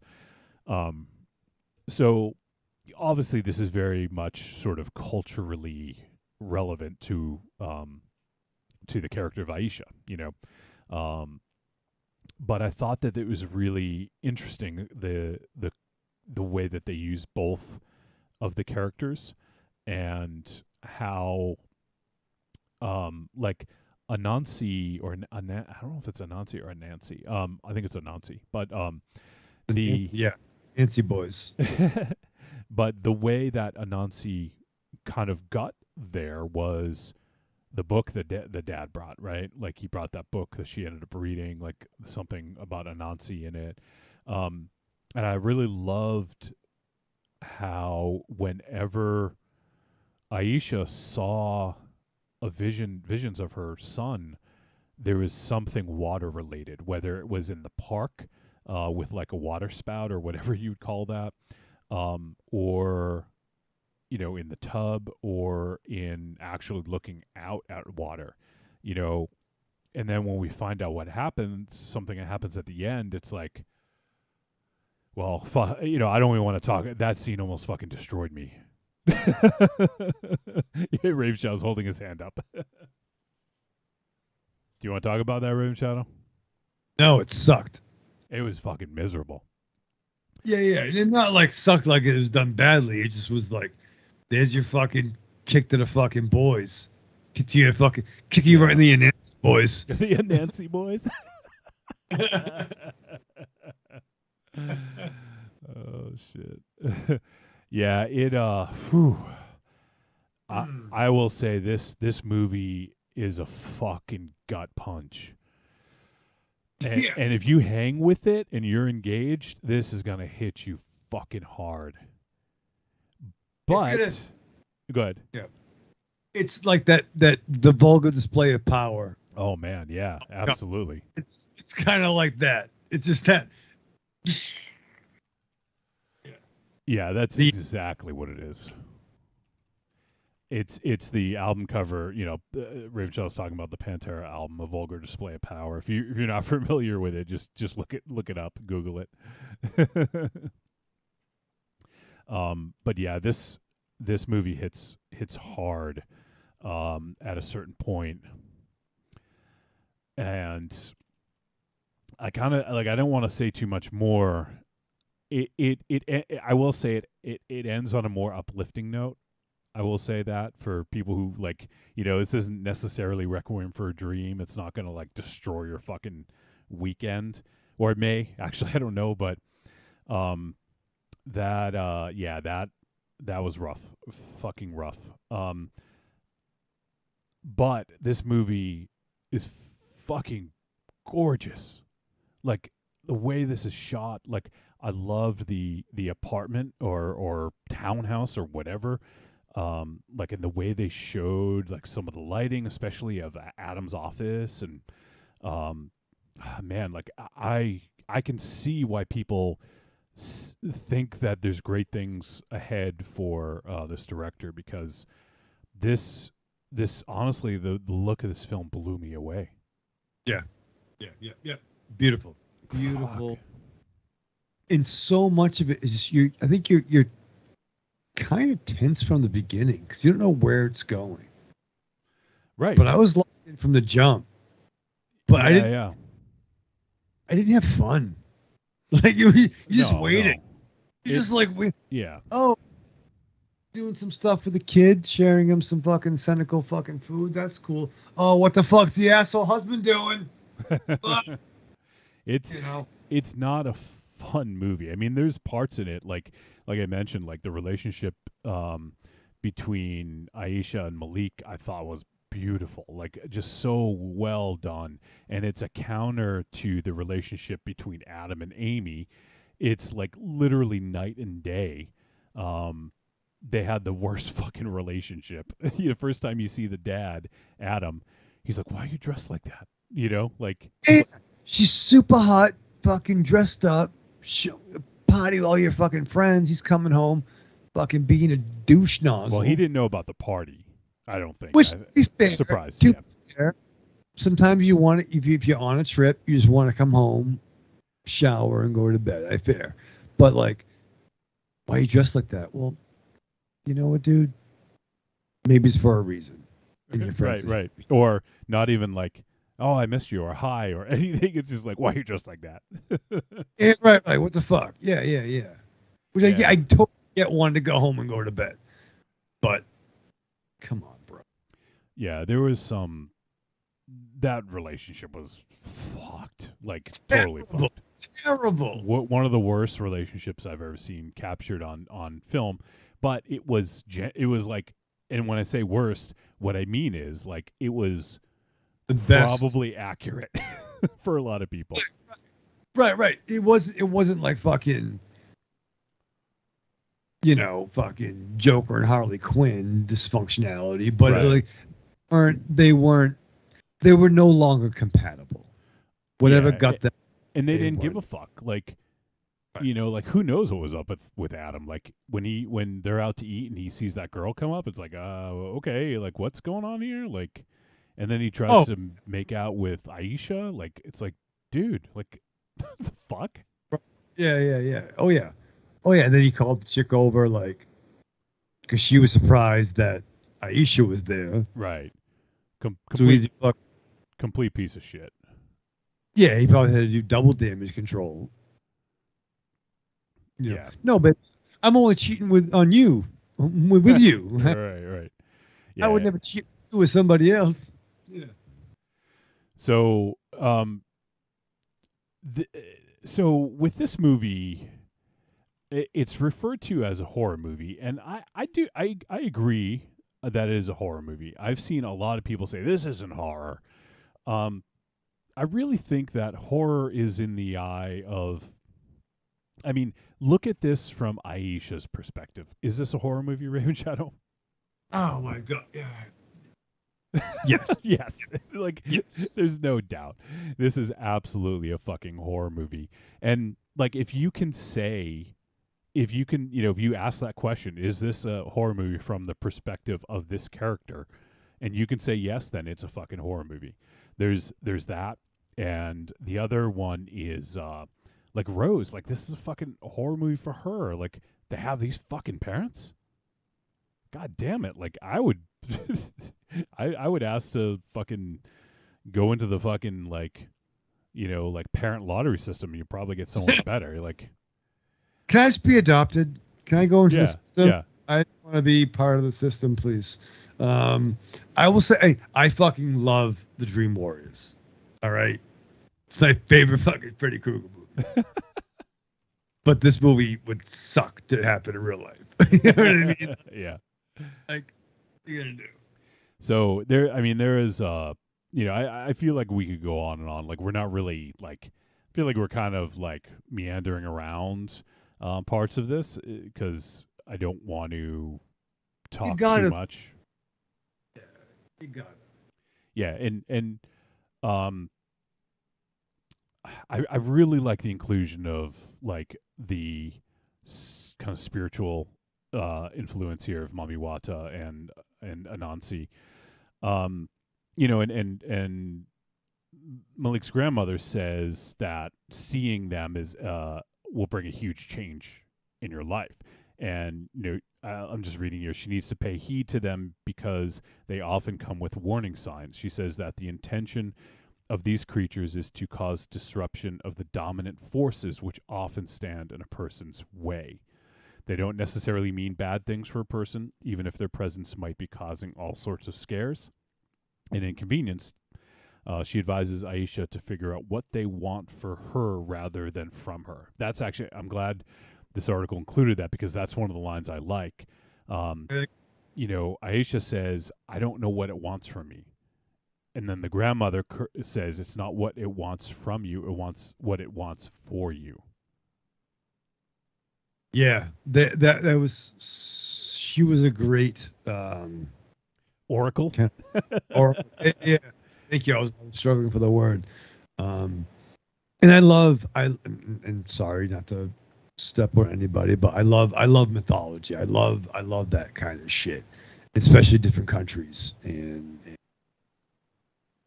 I don't know. I think it really worked for me. And I'm just reading something about this. It just made my heart fucking drop. Like, I can't read it because it's a little spoilery, but there's a moment when something drastic changes in Aisha's life, and that's when she first sees Mami Wata. I guess if you were to go back and hear a conversation, it would make more sense with a character going to the beach, saying that they're going to the beach. And yeah, it's a fucking, vulgar display of power punch right in your fucking junk. But yeah, I loved the imagery of the water. Like, whenever there is water, like, we get some sort of dream vision. And I just really, I just thought this was a super well executed tight flick. And I mean, I know that there's gonna be people that just do not fucking like this movie. I can see the complaints, but if you engage with this and you follow it, like I don't see how you can't get emotionally invested. And maybe you don't understand all the things going on with some of the subtext, but hopefully maybe if you haven't seen it yet and you hear us, hopefully maybe you get a little bit of insight to look for the Anansi and Mamiwata stuff. But yeah, like this, for this being the last movie of the year, this is going to make things interesting for me. I'll say that. It's and one other aspect of this is the mother, Rose's mother, Amy. There's a couple of like, I feel like it's I hope I can properly convey my thoughts about this without sounding like an idiot or ill-informed, but I feel like Amy was viewing this as like, oh, like this is her black friend now, like not black friend, but like, oh, she knows a black person now. And, like, and that scene where she makes her wear that dress. Oh, yeah. It was really fucking weird. Like, oh, it suits your skin. It's like she is determining what she can wear and look like and what colors she can wear. Like, and I feel like that's kind of like, maybe like kind of like a white person thing, like what we're pushing, what we see and the way we feel about people, and not taking their experiences into account, Well, I thought the first meeting there was an awkward hug when she was going to work and gave the kind of itinerary for the instructions for the shop. Yeah, that was really awkward. It's like can I just hug you? Like, I think we're best friends now. Kind of weird. And then when the husband was coming home, Adam, right? Yeah. She wanted to wear the dress, and there was the touch. That like little bit of intimacy, and then kind of like, what are you doing there? And the mom had problems. Oh yeah. I mean, most of them probably stem from her relationship, Yeah. I mean, they were. She was fucked up. But like, do you want to have a kid, but you want someone to like take care of it, and then just party? Like, I don't know. Maybe you shouldn't have a kid to begin with. Right. Exactly.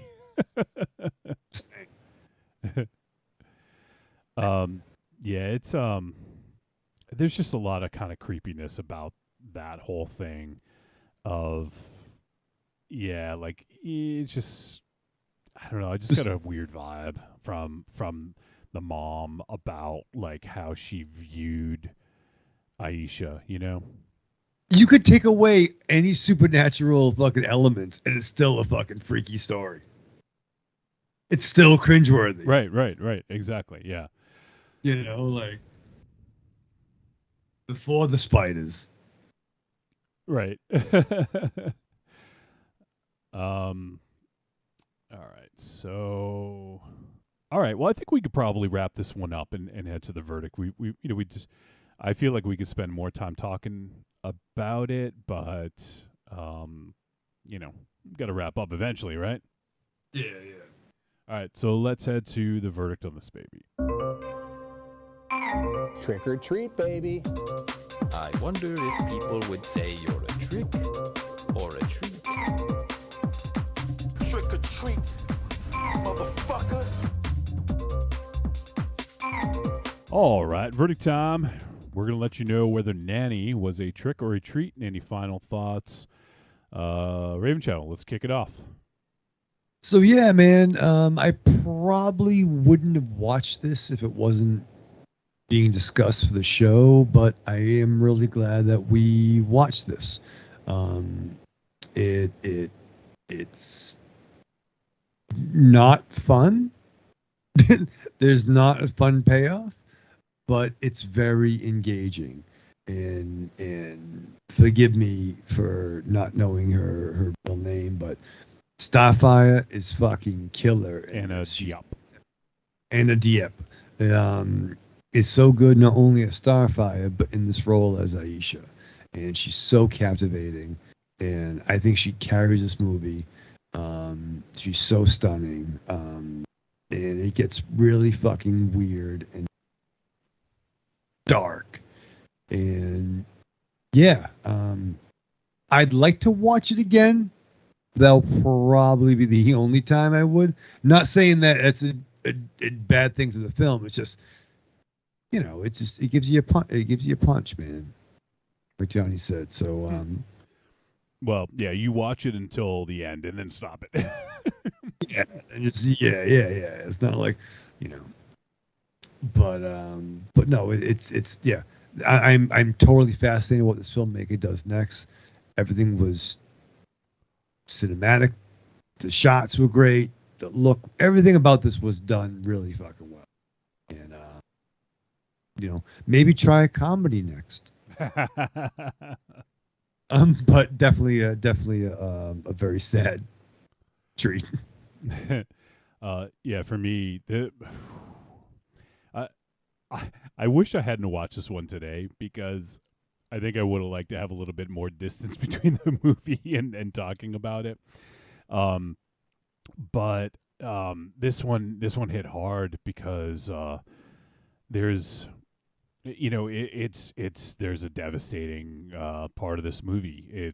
I can't think of a better way to describe it than what Raven Shadow said. It's like fucking vulgar display of power punch to the fucking boys.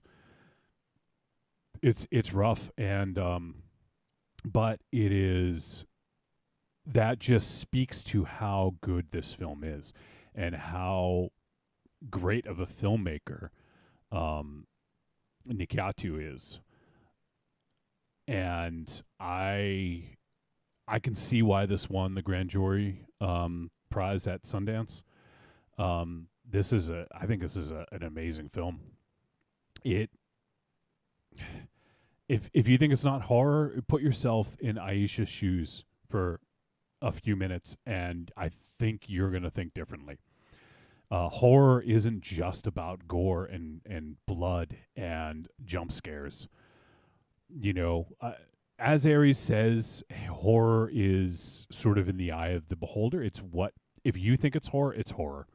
But if you were to put yourself in the shoes of Aisha or Rose, or even Malik, or whomever, like, you could put yourself in the shoes of a few different people, and there's no disputing that this is horror. So I mean, widen your view of what a horror movie is if you need to, but it's absolutely horror, and it's a incredibly well executed film. When I read the synopsis of this, I honestly thought to myself, I'm not quite sure what this is going to be. Like, I don't really know what this will turn out to be, or what kind of a movie it's going to be. And I honestly didn't know any of the sort of like spiritual, more subtextual elements of it. Like, that doesn't come across in the synopsis, which I'm glad, but I really had no idea what I was getting into, and I think that made me appreciate it so much more. This film was incredibly well made technically. I love the score. Like, some of the music they use in this, like, I've never heard, and I'm not like a big pop music person, and I don't even know if this was pop music, but the music that was chosen in this I thought fit exceptionally well. Go ahead, Raven Shadow. I noticed, like, even I had the subtitles going, and it would list the band and the music playing. Yeah. And I was kind of interested. I'm like, all right, maybe we should write this down. Especially, there was the scene with the date, when they're on the date, and when that transitioned to like the the love scene. That, and honestly, I felt like I don't really give a fuck about love scenes very much, but I thought that was very tastefully done as well, I will say. It was very sexy, very tasteful, a little bit of but no, it was very, you felt the passion of the characters. Right. So it was like, exactly, it's, yeah. That's you exactly, know, yeah. It fit the mood of what they were doing. It wasn't gratuitous. It wasn't titillation. It fit the mood of what they were going for. And, you know, like I was, it's kind of like you were like experiencing it. You were there and it made sense. It wasn't like it was all of a sudden like, you know, he's fucking throwing her against the wall and, you know, like whatever. Right. You know, It like wasn't we've seen in other movies. Oh, Wes, we should probably take a shower right now. You know, or the chick come out of the cake under siege. You know what I mean? Like fucking. For no reason. Or, but like, you know, maybe we should go to the movies, baby. You know, yeah, I got a surprise for you at the bottom of the popcorn. And I'm Cindy Lauper. But like, you wanted those characters to get together. Like right, you want, right. Yeah, like you're rooting for them. You want them to. I'm doing this sound, but I want them to be friends. Well, I want them to be friends. I just want them to be friends. That's it. Yeah. No, it's this was an amazing movie. This is going to be difficult. This really threw a monkey wrench into top 13, which is I'm glad I didn't do it yet. But this is a great movie. Holy fuck! Like it blew me away, and I was totally engaged, totally in. And the ending, when the ending hit, fucking crushed me. Fucking crushed. But like, I really wish we could talk a little bit more, because that is sort of the power of like the dark goddess of like a Mami Wata. Like it prepared her for a drastic change. It's arguable whether it was for the better. You know, like you could argue, but in a way, it severed ties to something that maybe isn't a good memory, you know? Right. It's what's Lime is preparing you. Yeah. Preparing you. So that's interesting. There's a lot of wiggle room there. Yeah. So yeah, it's check this out. Nanny, it is on Amazon Prime. Once again, this isn't going to be everyone's cup of tea for sure.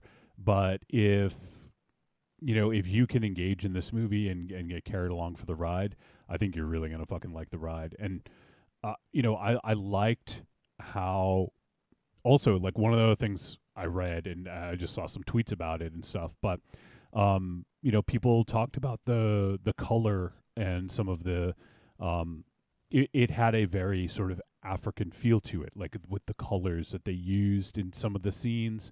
And the music and everything. It was great. It's a phenomenal film.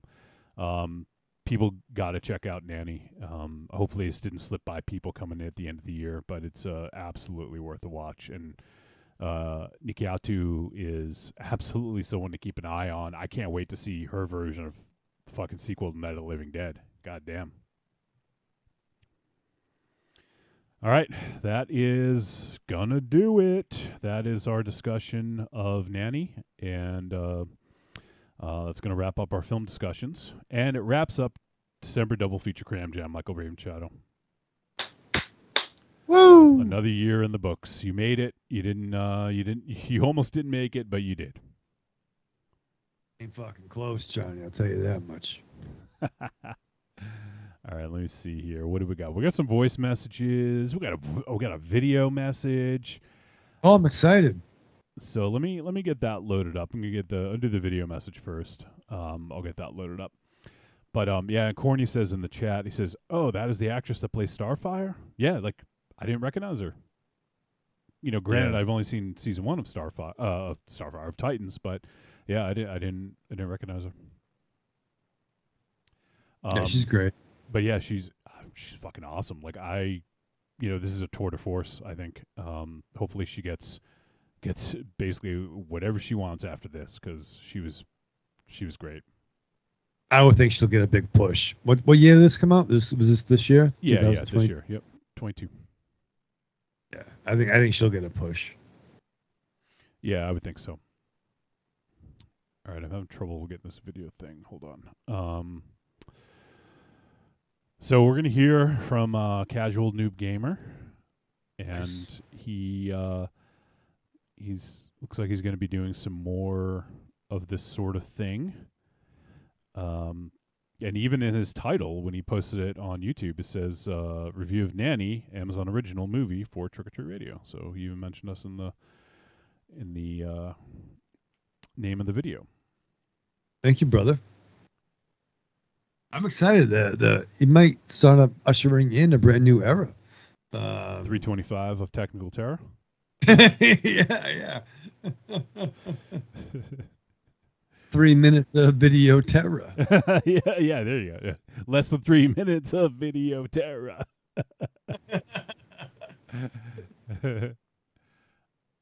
All right, so almost there. I'm getting shit loaded up.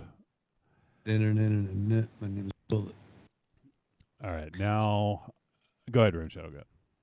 Okay, I need some lotion for my feet. You need. Oh yeah, your feet get really dry too in the winter. Yeah, I'm getting mine are like really dry. It's kind of gross. I feel like a hobbit down there. It's not good. A hobbit down there? Oh, your feet, you mean? Oh, okay. Yeah, no, yeah. I get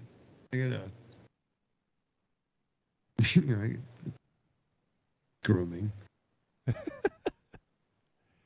Although hearing other podcasts, we should definitely get a certain sponsor for all the hairy guys on this fucking show. I'll tell you that much. Are you talking about Manscaped? Yeah. Literally fucking sponsors everyone. Yeah. I think they're sponsoring Putin's attack on the Ukraine right now. They don't give a. Oh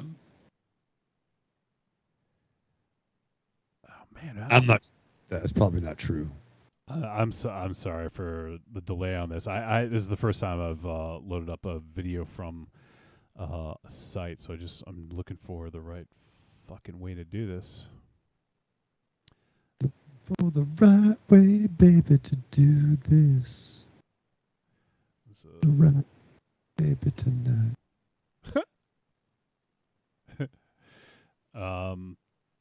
You know what? Let me do a voice message first, and then I'll continue to work on this, which I still have to load those up. So, let's see here. Oh, you know what? I'll talk about next week. We haven't talked about that yet. So, we did mention MZ is coming back.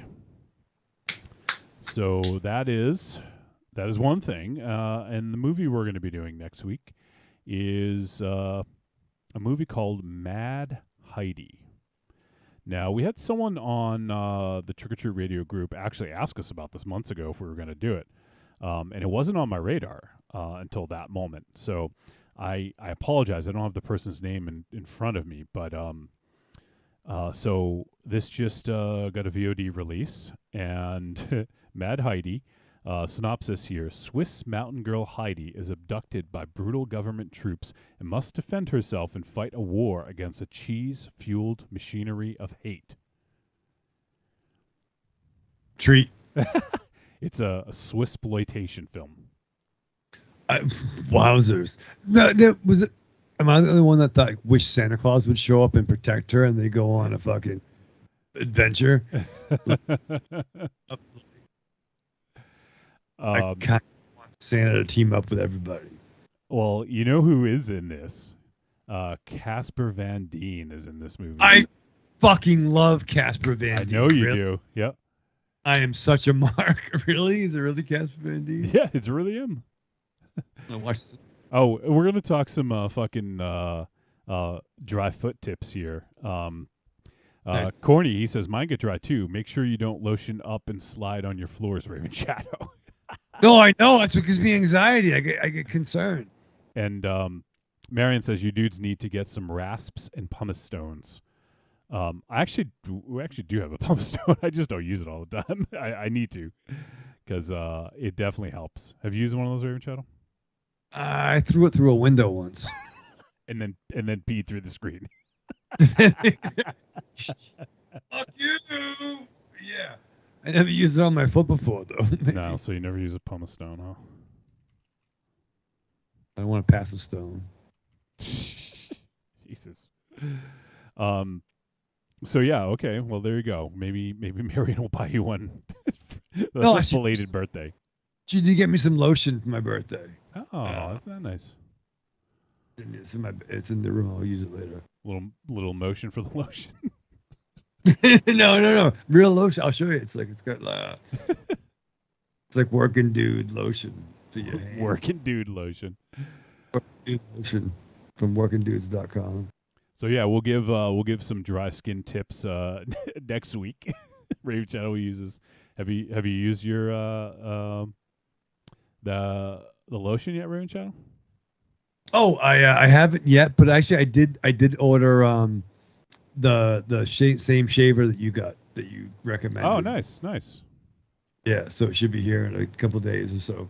You know, did you get the case for it or just the actual trimmer thing? Just the actual trimmer. Okay, because I actually have an extra case if you want one, if you need it. They sent me one that had like a tiny little tear on the inside, and I just hit them up. I was like, would you send another one? And they're like, yeah, sure. Like, so they're like, just keep the old one. It's just got like a tiny little tear. It's barely even noticeable. Yeah, I'll take a tiny little tear. Tiny little tear. Look at us talking guy tips. Grooming tips. Yeah, and metal and engines. Metal. From vulgar display of power, punching the nads to to grooming tips. You get it all here on Trick or Treat Radio. It's true. What do you think about Pantera going on tour with Charlie and they're already on tour. Yeah, in Brazil and Zakk Wylde. Yeah, I mean, I love Charlie and I love Zakk Wylde. I don't really care about Phil or Rex. So it's going to benefit them. Hopefully, it's going to benefit the Abbott estate. As well. I assume it will. But yeah, I mean it's cool. Like they sound good. I saw some stuff. Like they sound really good. Charlie's a fucking amazing drummer. Like no doubt about that. And Zakk is probably one of the closest sounding guitar players to Dimebag, and they're using all their equipment. They're their actual old equipment and stuff. So yeah, I mean it's it's whatever. I mean they're not doing it. I don't think they're doing it for money. At least that's not the the vibe I get. I feel like they're doing it to bring Pantera back to the world, but who knows? That's the thing. Actually, Charlie was on Talk is Jericho on Wednesday. Yeah. I saw that. I haven't listened yet though. Yeah, and actually, it's a great conversation. Even how he changed up the drum kit, and even he got like Vinnie Paul's gloves. Yeah. And crazy shit. Basically, it's the moral of the story is to people can hear these songs again live, and that's cool. I saw Pantera twice back in the day. I saw them. I don't even remember. At least twice, maybe 3 or 4 actually. Yeah, I think I've told my Pantera story, so I won't tell it here again. But yeah, it's cool. I mean, if it was other people, like I probably wouldn't feel as good about it. But being Charlie and Zakk, I feel better about it. Agreed. And it's like it sucks because of all this shit that happened. Yeah. It's ridiculous. I mean, like how fucking Dimebag died. This is so fucking sad, man. So fucking stupid. Yeah, and so stupid. Stupid. Even Vinnie Paul wasn't that old. No. How did he die? Was it just partying? You know what? I don't actually remember. I'll look it up because I actually don't remember. I think that was 2017 or 18, maybe. Oh, okay. So it was dilated cardiomyopathy, coronary artery disease contributed to Paul's death from natural causes. So heart related, it sounds like. I mean, I'm not a fucking doctor, and, if I were, Raven Joe would just lie to me anyway, so.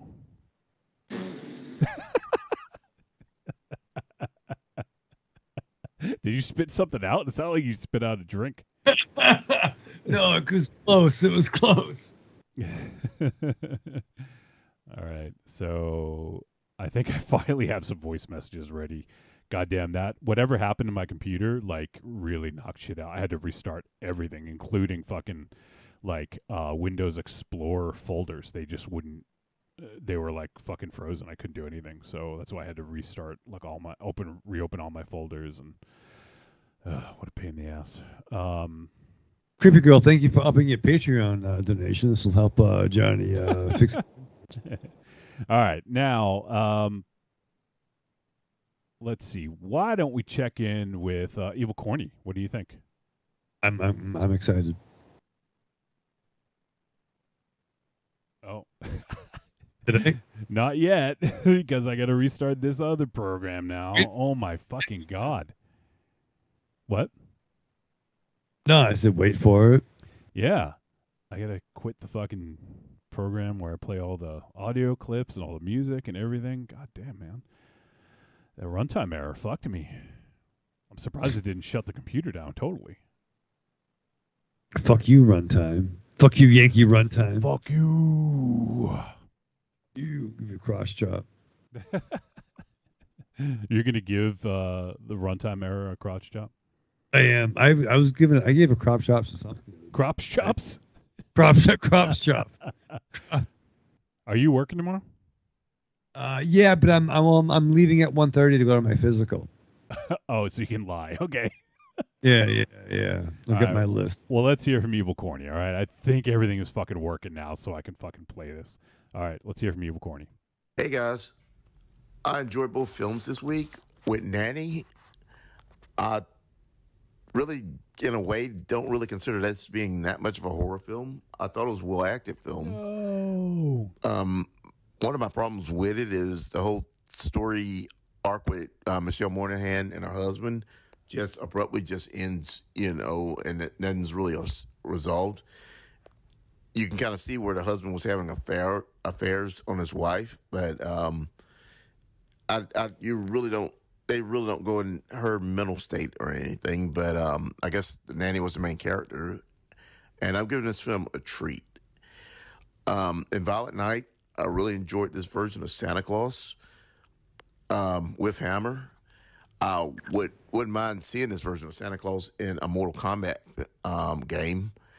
I thought that his fatality used against John Leguizamo's Scrooge was amazing, and some of the Hammer action was also amazing. I'm giving Violent Night a treat. I actually saw this in theaters a couple of weeks ago, and I'm surprised it's already on VOD, but it was well worth seeing in the theater. It's pretty much a diehard Santa Claus in a diehard film movie. You all have a good one. I hope everybody had a good Christmas and have a happy New Year. Evil Corny out. Bring on MZ. Later. All right, Corny. Good to hear from you, bud, always. And so he gave both movies a treat. He didn't feel quite the same way about Nanny, but yeah, that fatality definitely was fucking awesome in Violent Night. Oh, it was fucking killer. All right. I still haven't eaten dinner, so I'm snacking on fucking. What am I eating here? Jalapeno puffs. These things are fucking. These are good. Snacking on Heaven's Door. Snacking on Heaven's Door. We're not sponsored, but let's see if we can. Jalapeno seasoned corn and rice puffs from Trader Joe's are fucking awesome. Jalapeno on the stick. Really? That's good. All right. Also, next voice message. I think this one came last week, and I didn't play it. So I apologize. Let's see. Was it last week? was on the yeah, okay, so it's on the 19th. I do this. I've done this before to Dangerous Donnie Davis, and I'm so sorry. I'm so used to people sending voice messages on the day of the show that sometimes they get buried in my email. But Donnie, don't change anything. You're fine the way you are. That was my bad again. But yeah, Donnie sent a voice message a couple weeks ago. So this is probably going to be for a movie we did a few weeks ago. So I apologize about that again, Donnie. Please keep sending in voice messages because love hearing from you. Yeah, boo. All right, so here is Donnie Davis, Dangerous Donnie Davis. Hi, this is Donnie, Angry Townsman on Discord. Third time trying to leave this. First time my phone went to sleep, and second time my cat brought a toy for me to throw. So we'll try this again. Calling in about the two movies this week, The Big Four and Christmas Bloody Christmas. The Big Four, getting a tepid treat from me. The action was great, but the comedy didn't quite land for me. It's probably just different sensibilities, not maybe the target audience for the comedy part. I do like that it ended on a sequel bait. You know, get to see why the one-eyed woman is going after Topan. I don't know, I got it in my head that maybe she's his mother or something. I don't know. That's just where my mind went to at the end of the movie. Christmas Bloody Christmas. That's just a straight up trick for me. I didn't really have any fun. The lead actress or lead character just didn't make me care. I cared more for the people around her that were getting killed than her. I wish that, seeing Jonah Ray, and this was a nice little cameo, I wished his kill had been more, not the back of a dummy and him ADR and everything. I wish that we could have, seen him maybe turn around and get the axe that way. But I've been watching a lot of Christmas horror movies lately, and this one just didn't do the trick. It had some good gore and whatnot, but the story's been done better other places, and I usually like this filmmaker's work. This one just did not speak to me. That's about it. I'm going to check out the Joe Bob's Ghoultide movies this week. Those are both new watches for me, and hopefully those will kick it into gear before I throw on Gremlins and Die Hard to get my Yuletide cheer. Hope everyone has Merry Christmas, Happy holidays with whatever you may celebrate, and goodbye. All right, Angry. I'm so sorry about that, man. It's great to hear from you, and appreciate your thoughts on both flicks. Yeah, we didn't really talk too much about the end of Big Four, but I'm excited about a sequel potentially. So yeah. All right. Let's see here. Let me see if I can do the video now. See if I can. All right. Let's see. How am I going to do this? Maybe on TikTok? TikTok. Trying to do it. So I thought there was a place for you to input a video. Actually, let me try this.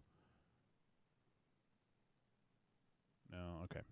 I remember there being a way to input a URL just to play a video, but I think what I'm going to have to do is to do the do it another way here. The URL? Is that like Superman's dad's cousin? Yeah, URL. URL. All right. Fuck it. I'm just gonna fucking do it this way. See what happens. We'll do it live. Fuck it, we'll do it live.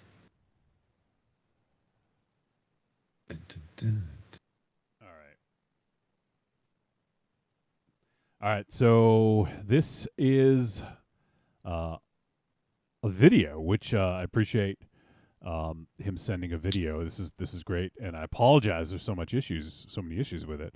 But this is Casual Noob Saibot, as we've now named him. Hopefully you don't mind. If you want us to do Casual Noob Gamer, we can go back to that. But we like giving people nicknames, and we'll see if it sticks. But all right, well, here is Casual Noob, and let's take a look and see what he has to say about Nanny. So I just watched Nanny, an Amazon original movie. So I had a preconceived notion of what a horror movie should be, which I'm assuming this should be in the horror movie category. And to say something very good about the movie, the acting was really great and the storytelling was really great. But the whole time I was watching the movie, I kept waiting for that supernatural thing to happen. And they were laying the groundwork for it during the whole movie. And it wasn't until right at the very end that you understood what happened. And I don't want to say what that is to not basically spoil the movie for anyone who wants to watch it. But I don't think it was a great horror movie. I think it was a great movie. Like I said, the storytelling was great, the acting was great. But it just didn't have that factor that most horror movies that I watch have. But other than that, I thought it was a good movie. I would say that this was definitely a treat of a movie. And I'm glad I watched it. Awesome. I'm glad you watched it too. Whoa. No. Okay. You just started auto playing another video. All right, there we go. And now we're back. All right. Cool. This is a gag commercial. Yeah. All right. So he said he's cool with the nickname, so we can stick with Casual Noob Saibot. Yo, Noob Saibot was killer on that Mortal Kombat game for N64. Oh yeah, dude. absolutely. You know how they got the name, right? You remember? It's a backwards take, right? Isn't it like Boone and Tobias, the main like game makers. Their names backwards. Yeah. So yeah. Awesome. It was great to hear from you. And if I know he said it wasn't a great horror movie, but it was a great movie or something to that degree. And you know what? We kind of already talked about this. I think horror, really, it depends on your perspective. If you put yourself in Aisa's shoes, it's absolutely a horror movie. But some people have ideas of what a horror is, and that's fine. I think it's completely up to each individual. So, I mean, I can totally see that stance too, where like it's just sometimes it's just a movie. Yep. Yeah. That's and and you know what? Like, it doesn't have to be as long as it's a good movie. That's what matters, right? Yeah. That's cute. Yeah, it's.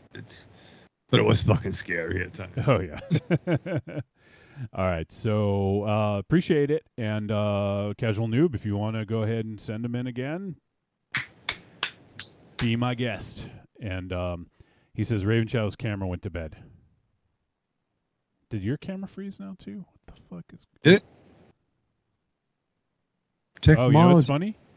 I didn't even realize, but Skype just fucking closed on my end over here. Skype sucks, dude. All right, there we go. I think we. Yep. Okay, now you're back. Okay. Yeah, I don't know what the fuck's going on. I think my fucking computer's haunted. Shit. All right, we got 2 more voice messages. Let's get through them here. Next up is Arkham motherfucking Josh. Hey, Trick or Treat Radio guys, it's Arkham Josh here, calling in with my thoughts on this week's films. So first off is Violent Night. I've definitely been looking forward to seeing this, and I thought it was a lot of fun. Thought David Harbour was great in the role. Thought, John Leguizamo was a lot of fun and had some fun action. But to be honest, I was kind of hoping for a little bit more crazy Santa action. I mean, even acknowledged in the film, we're dealing with a magical character. So, it really it seemed like it took a while for the crazy Santa action to ramp up. And I wish that we had just gotten a bit more of that. But overall, I still liked it a lot, and I would still say it's a treat and a recommend. So, on to Nanny. Nanny, I think, didn't quite work for me. I was not familiar. And the pacing of the film just didn't grab me.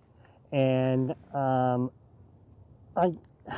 feel like it took way too long into the film for us to really get into any supernatural or odd happenings. And I mean, as far as like a drama, like there was a lot of, good drama going on. The acting was fine, was really good, and it looked good, but it just didn't work for me. I would definitely be interested to see like the future stuff that the director does. And this actually could be a case of one of those things where if I had seen it in a theater and could really settle into the proper mood, it might have worked a lot better. But, being at home and, there's always like ambient light around or distractions, it just didn't grab me. So, it's a well-made film though, so I'm going to say tepid treat. Because if you check out the trailer and this looks like something that you're interested in, and you know up front that it's not kind of like a scare a minute type of film, then I recommend checking it out. It is on Amazon Prime, so it's pretty easy for people to access. So there you go. A treat and a recommend, and a tepid treat and a quasi-recommend. So, other than that, happy belated birthday to Michael Ravenshadow. And I hope all of you guys have been having a good holiday season. So, I don't know. I hope you guys are all doing good. Look forward to hearing the episode, and look forward to talking to you guys again sometime soon, all right? You guys have a good one. Bye. All right, Josh. Thanks, buddy. Always good to hear from you. I love Josh so much. So much that you left the room? Listen, I took it into the restroom. I can hear. I have the show bumping in the fucking... I can hear it. Do you lie to Josh because he's a doctor? No, I tell Josh the truth. Doctor of Thugonomics. Yeah, doctor of vinylonomics. Vinylonomics. yeah. Doctor of Discogs. Discogs. Yeah, Dr. Discord, give me the news, baby. He's not going to fucking put shit in my chat, you know what I'm saying? Let's check chat.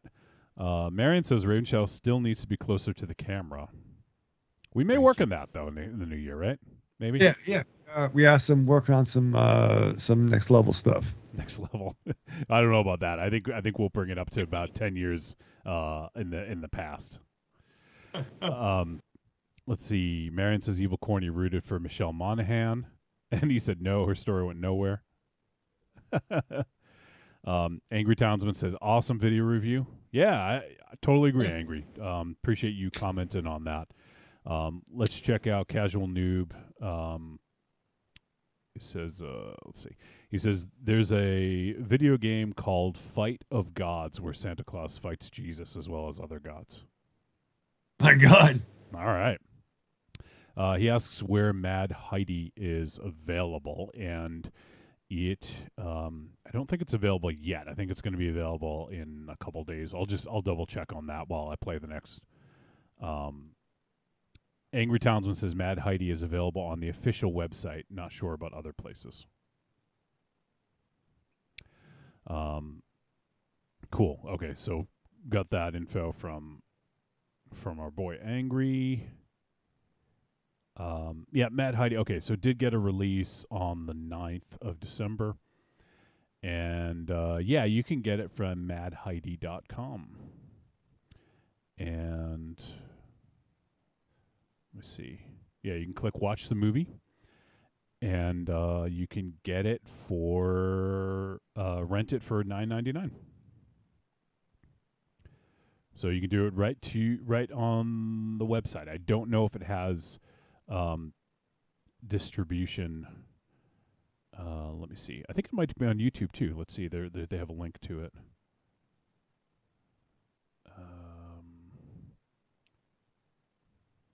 Oh, they just have trailers and stuff. I don't think you can actually get the movie there.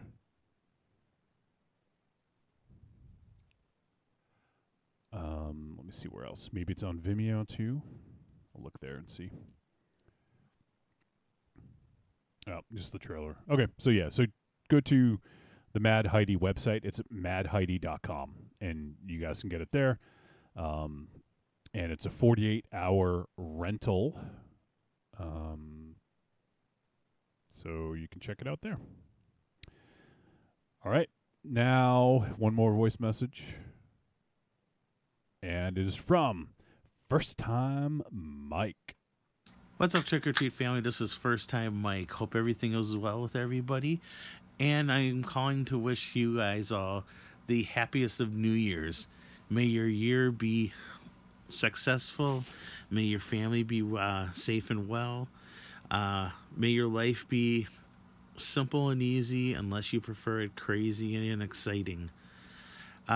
The main thing I want to ask tonight for everybody that's on the panel, what are your plans for New Year's Eve? I'm always curious about that. I'm going to be working for a friend that has a 50s and 60s rock and roll show with a little snack buffet close to midnight, serving champagne. So I help out at the door, get people the seats, pour some champagne, make a little money, and then New Year's Day is probably just doing a little bit of stuff with family and just relaxing for the next week.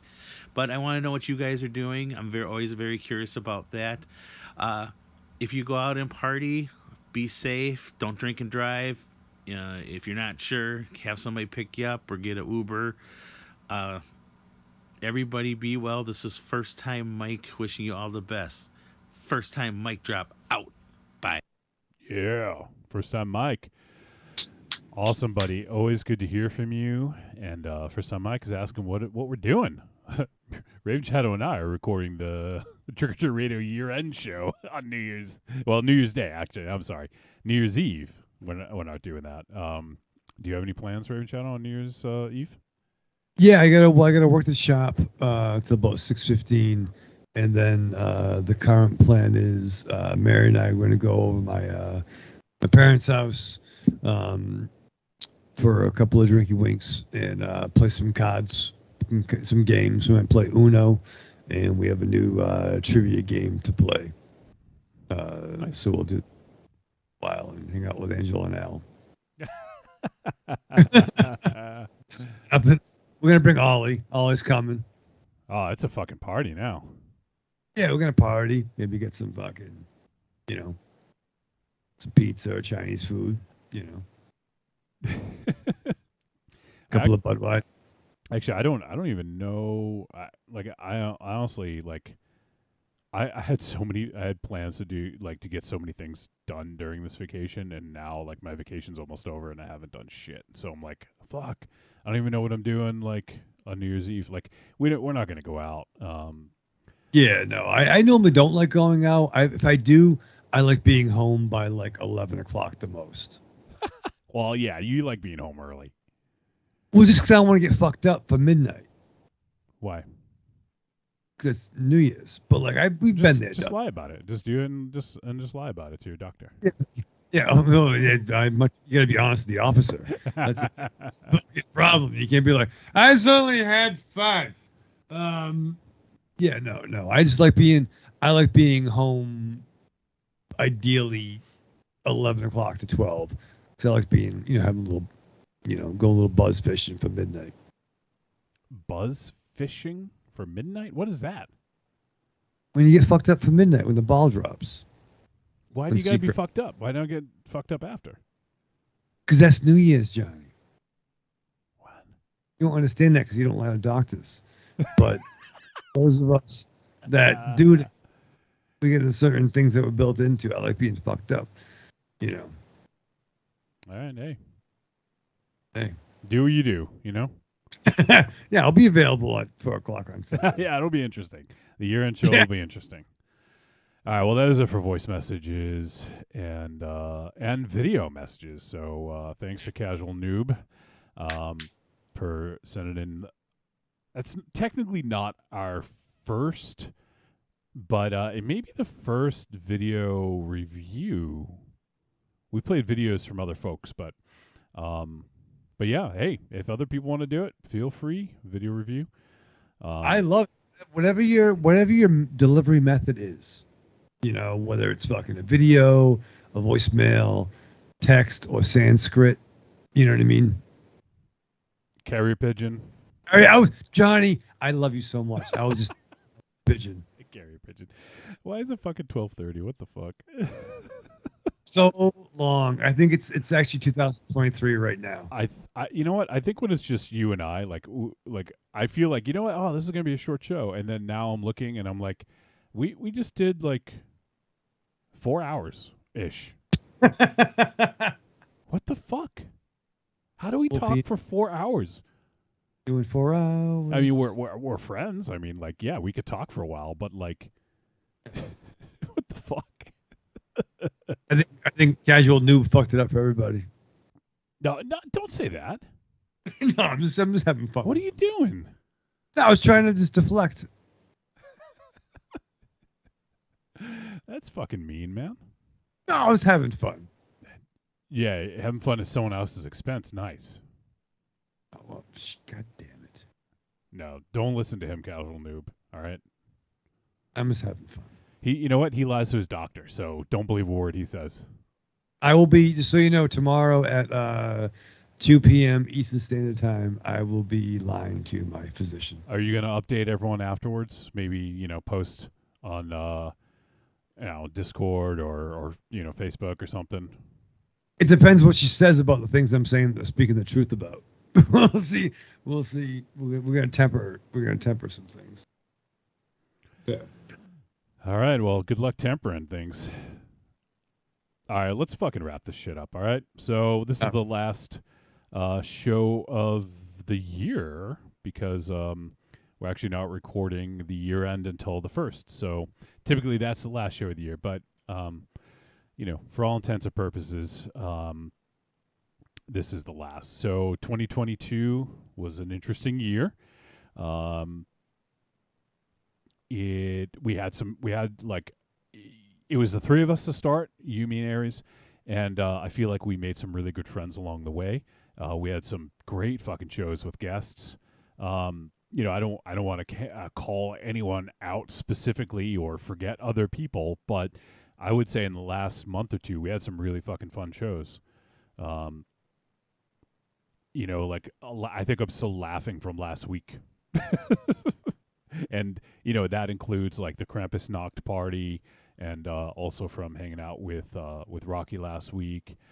That's a 1-2 punch. Actually, one thing I am talking to my doctor about, I've had a chest pain on my side literally since the Tuesday after the Krampusnacht show. So do you still smell burnt toast? I think I can only think that I fucking pulled something that Saturday. and it didn't really pop into being bad till that Tuesday, and it still hurts when I breathe or smoke. So then that show with Rocky just made it even worse. Yeah. If you actually, Wolfie, if you watch the live feed towards the end, I am clutching my right side and laying down. Like I noticed. Actually, I noticed that. I thought you were just fucking like lounging. No, my chest was my left side was hurting so much. And I texted Mary. I'm like, my fucking side hurts. Yeah. That was legit. So that might have been prompted by the Zombie Girls team up. but it was worth it. Oh man, I mean, it's funny, but it's not. So I'm sorry to hear it, but it hurts a lot still. Probably popped a rib. I think I did. What'd you do? Oh, I laughed for 4 hours. Good. Dummy. All right. Well, that's it. Raven Shadow. Actually, I can't remember. Did we do in the past? Have we done New Year's resolutions?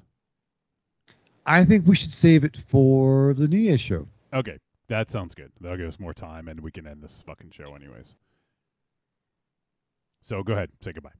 All right. So until 2023, live fast, love hard, survive with your mask on. All right. Well, that is going to do it, everybody. Thank you for hanging out with us on this long-ass episode, episode 544, and for the year. Thank you, everyone who hung with us for the year, everyone who supported us, and everybody who... maybe we have some new listeners, maybe we have some old listeners coming back.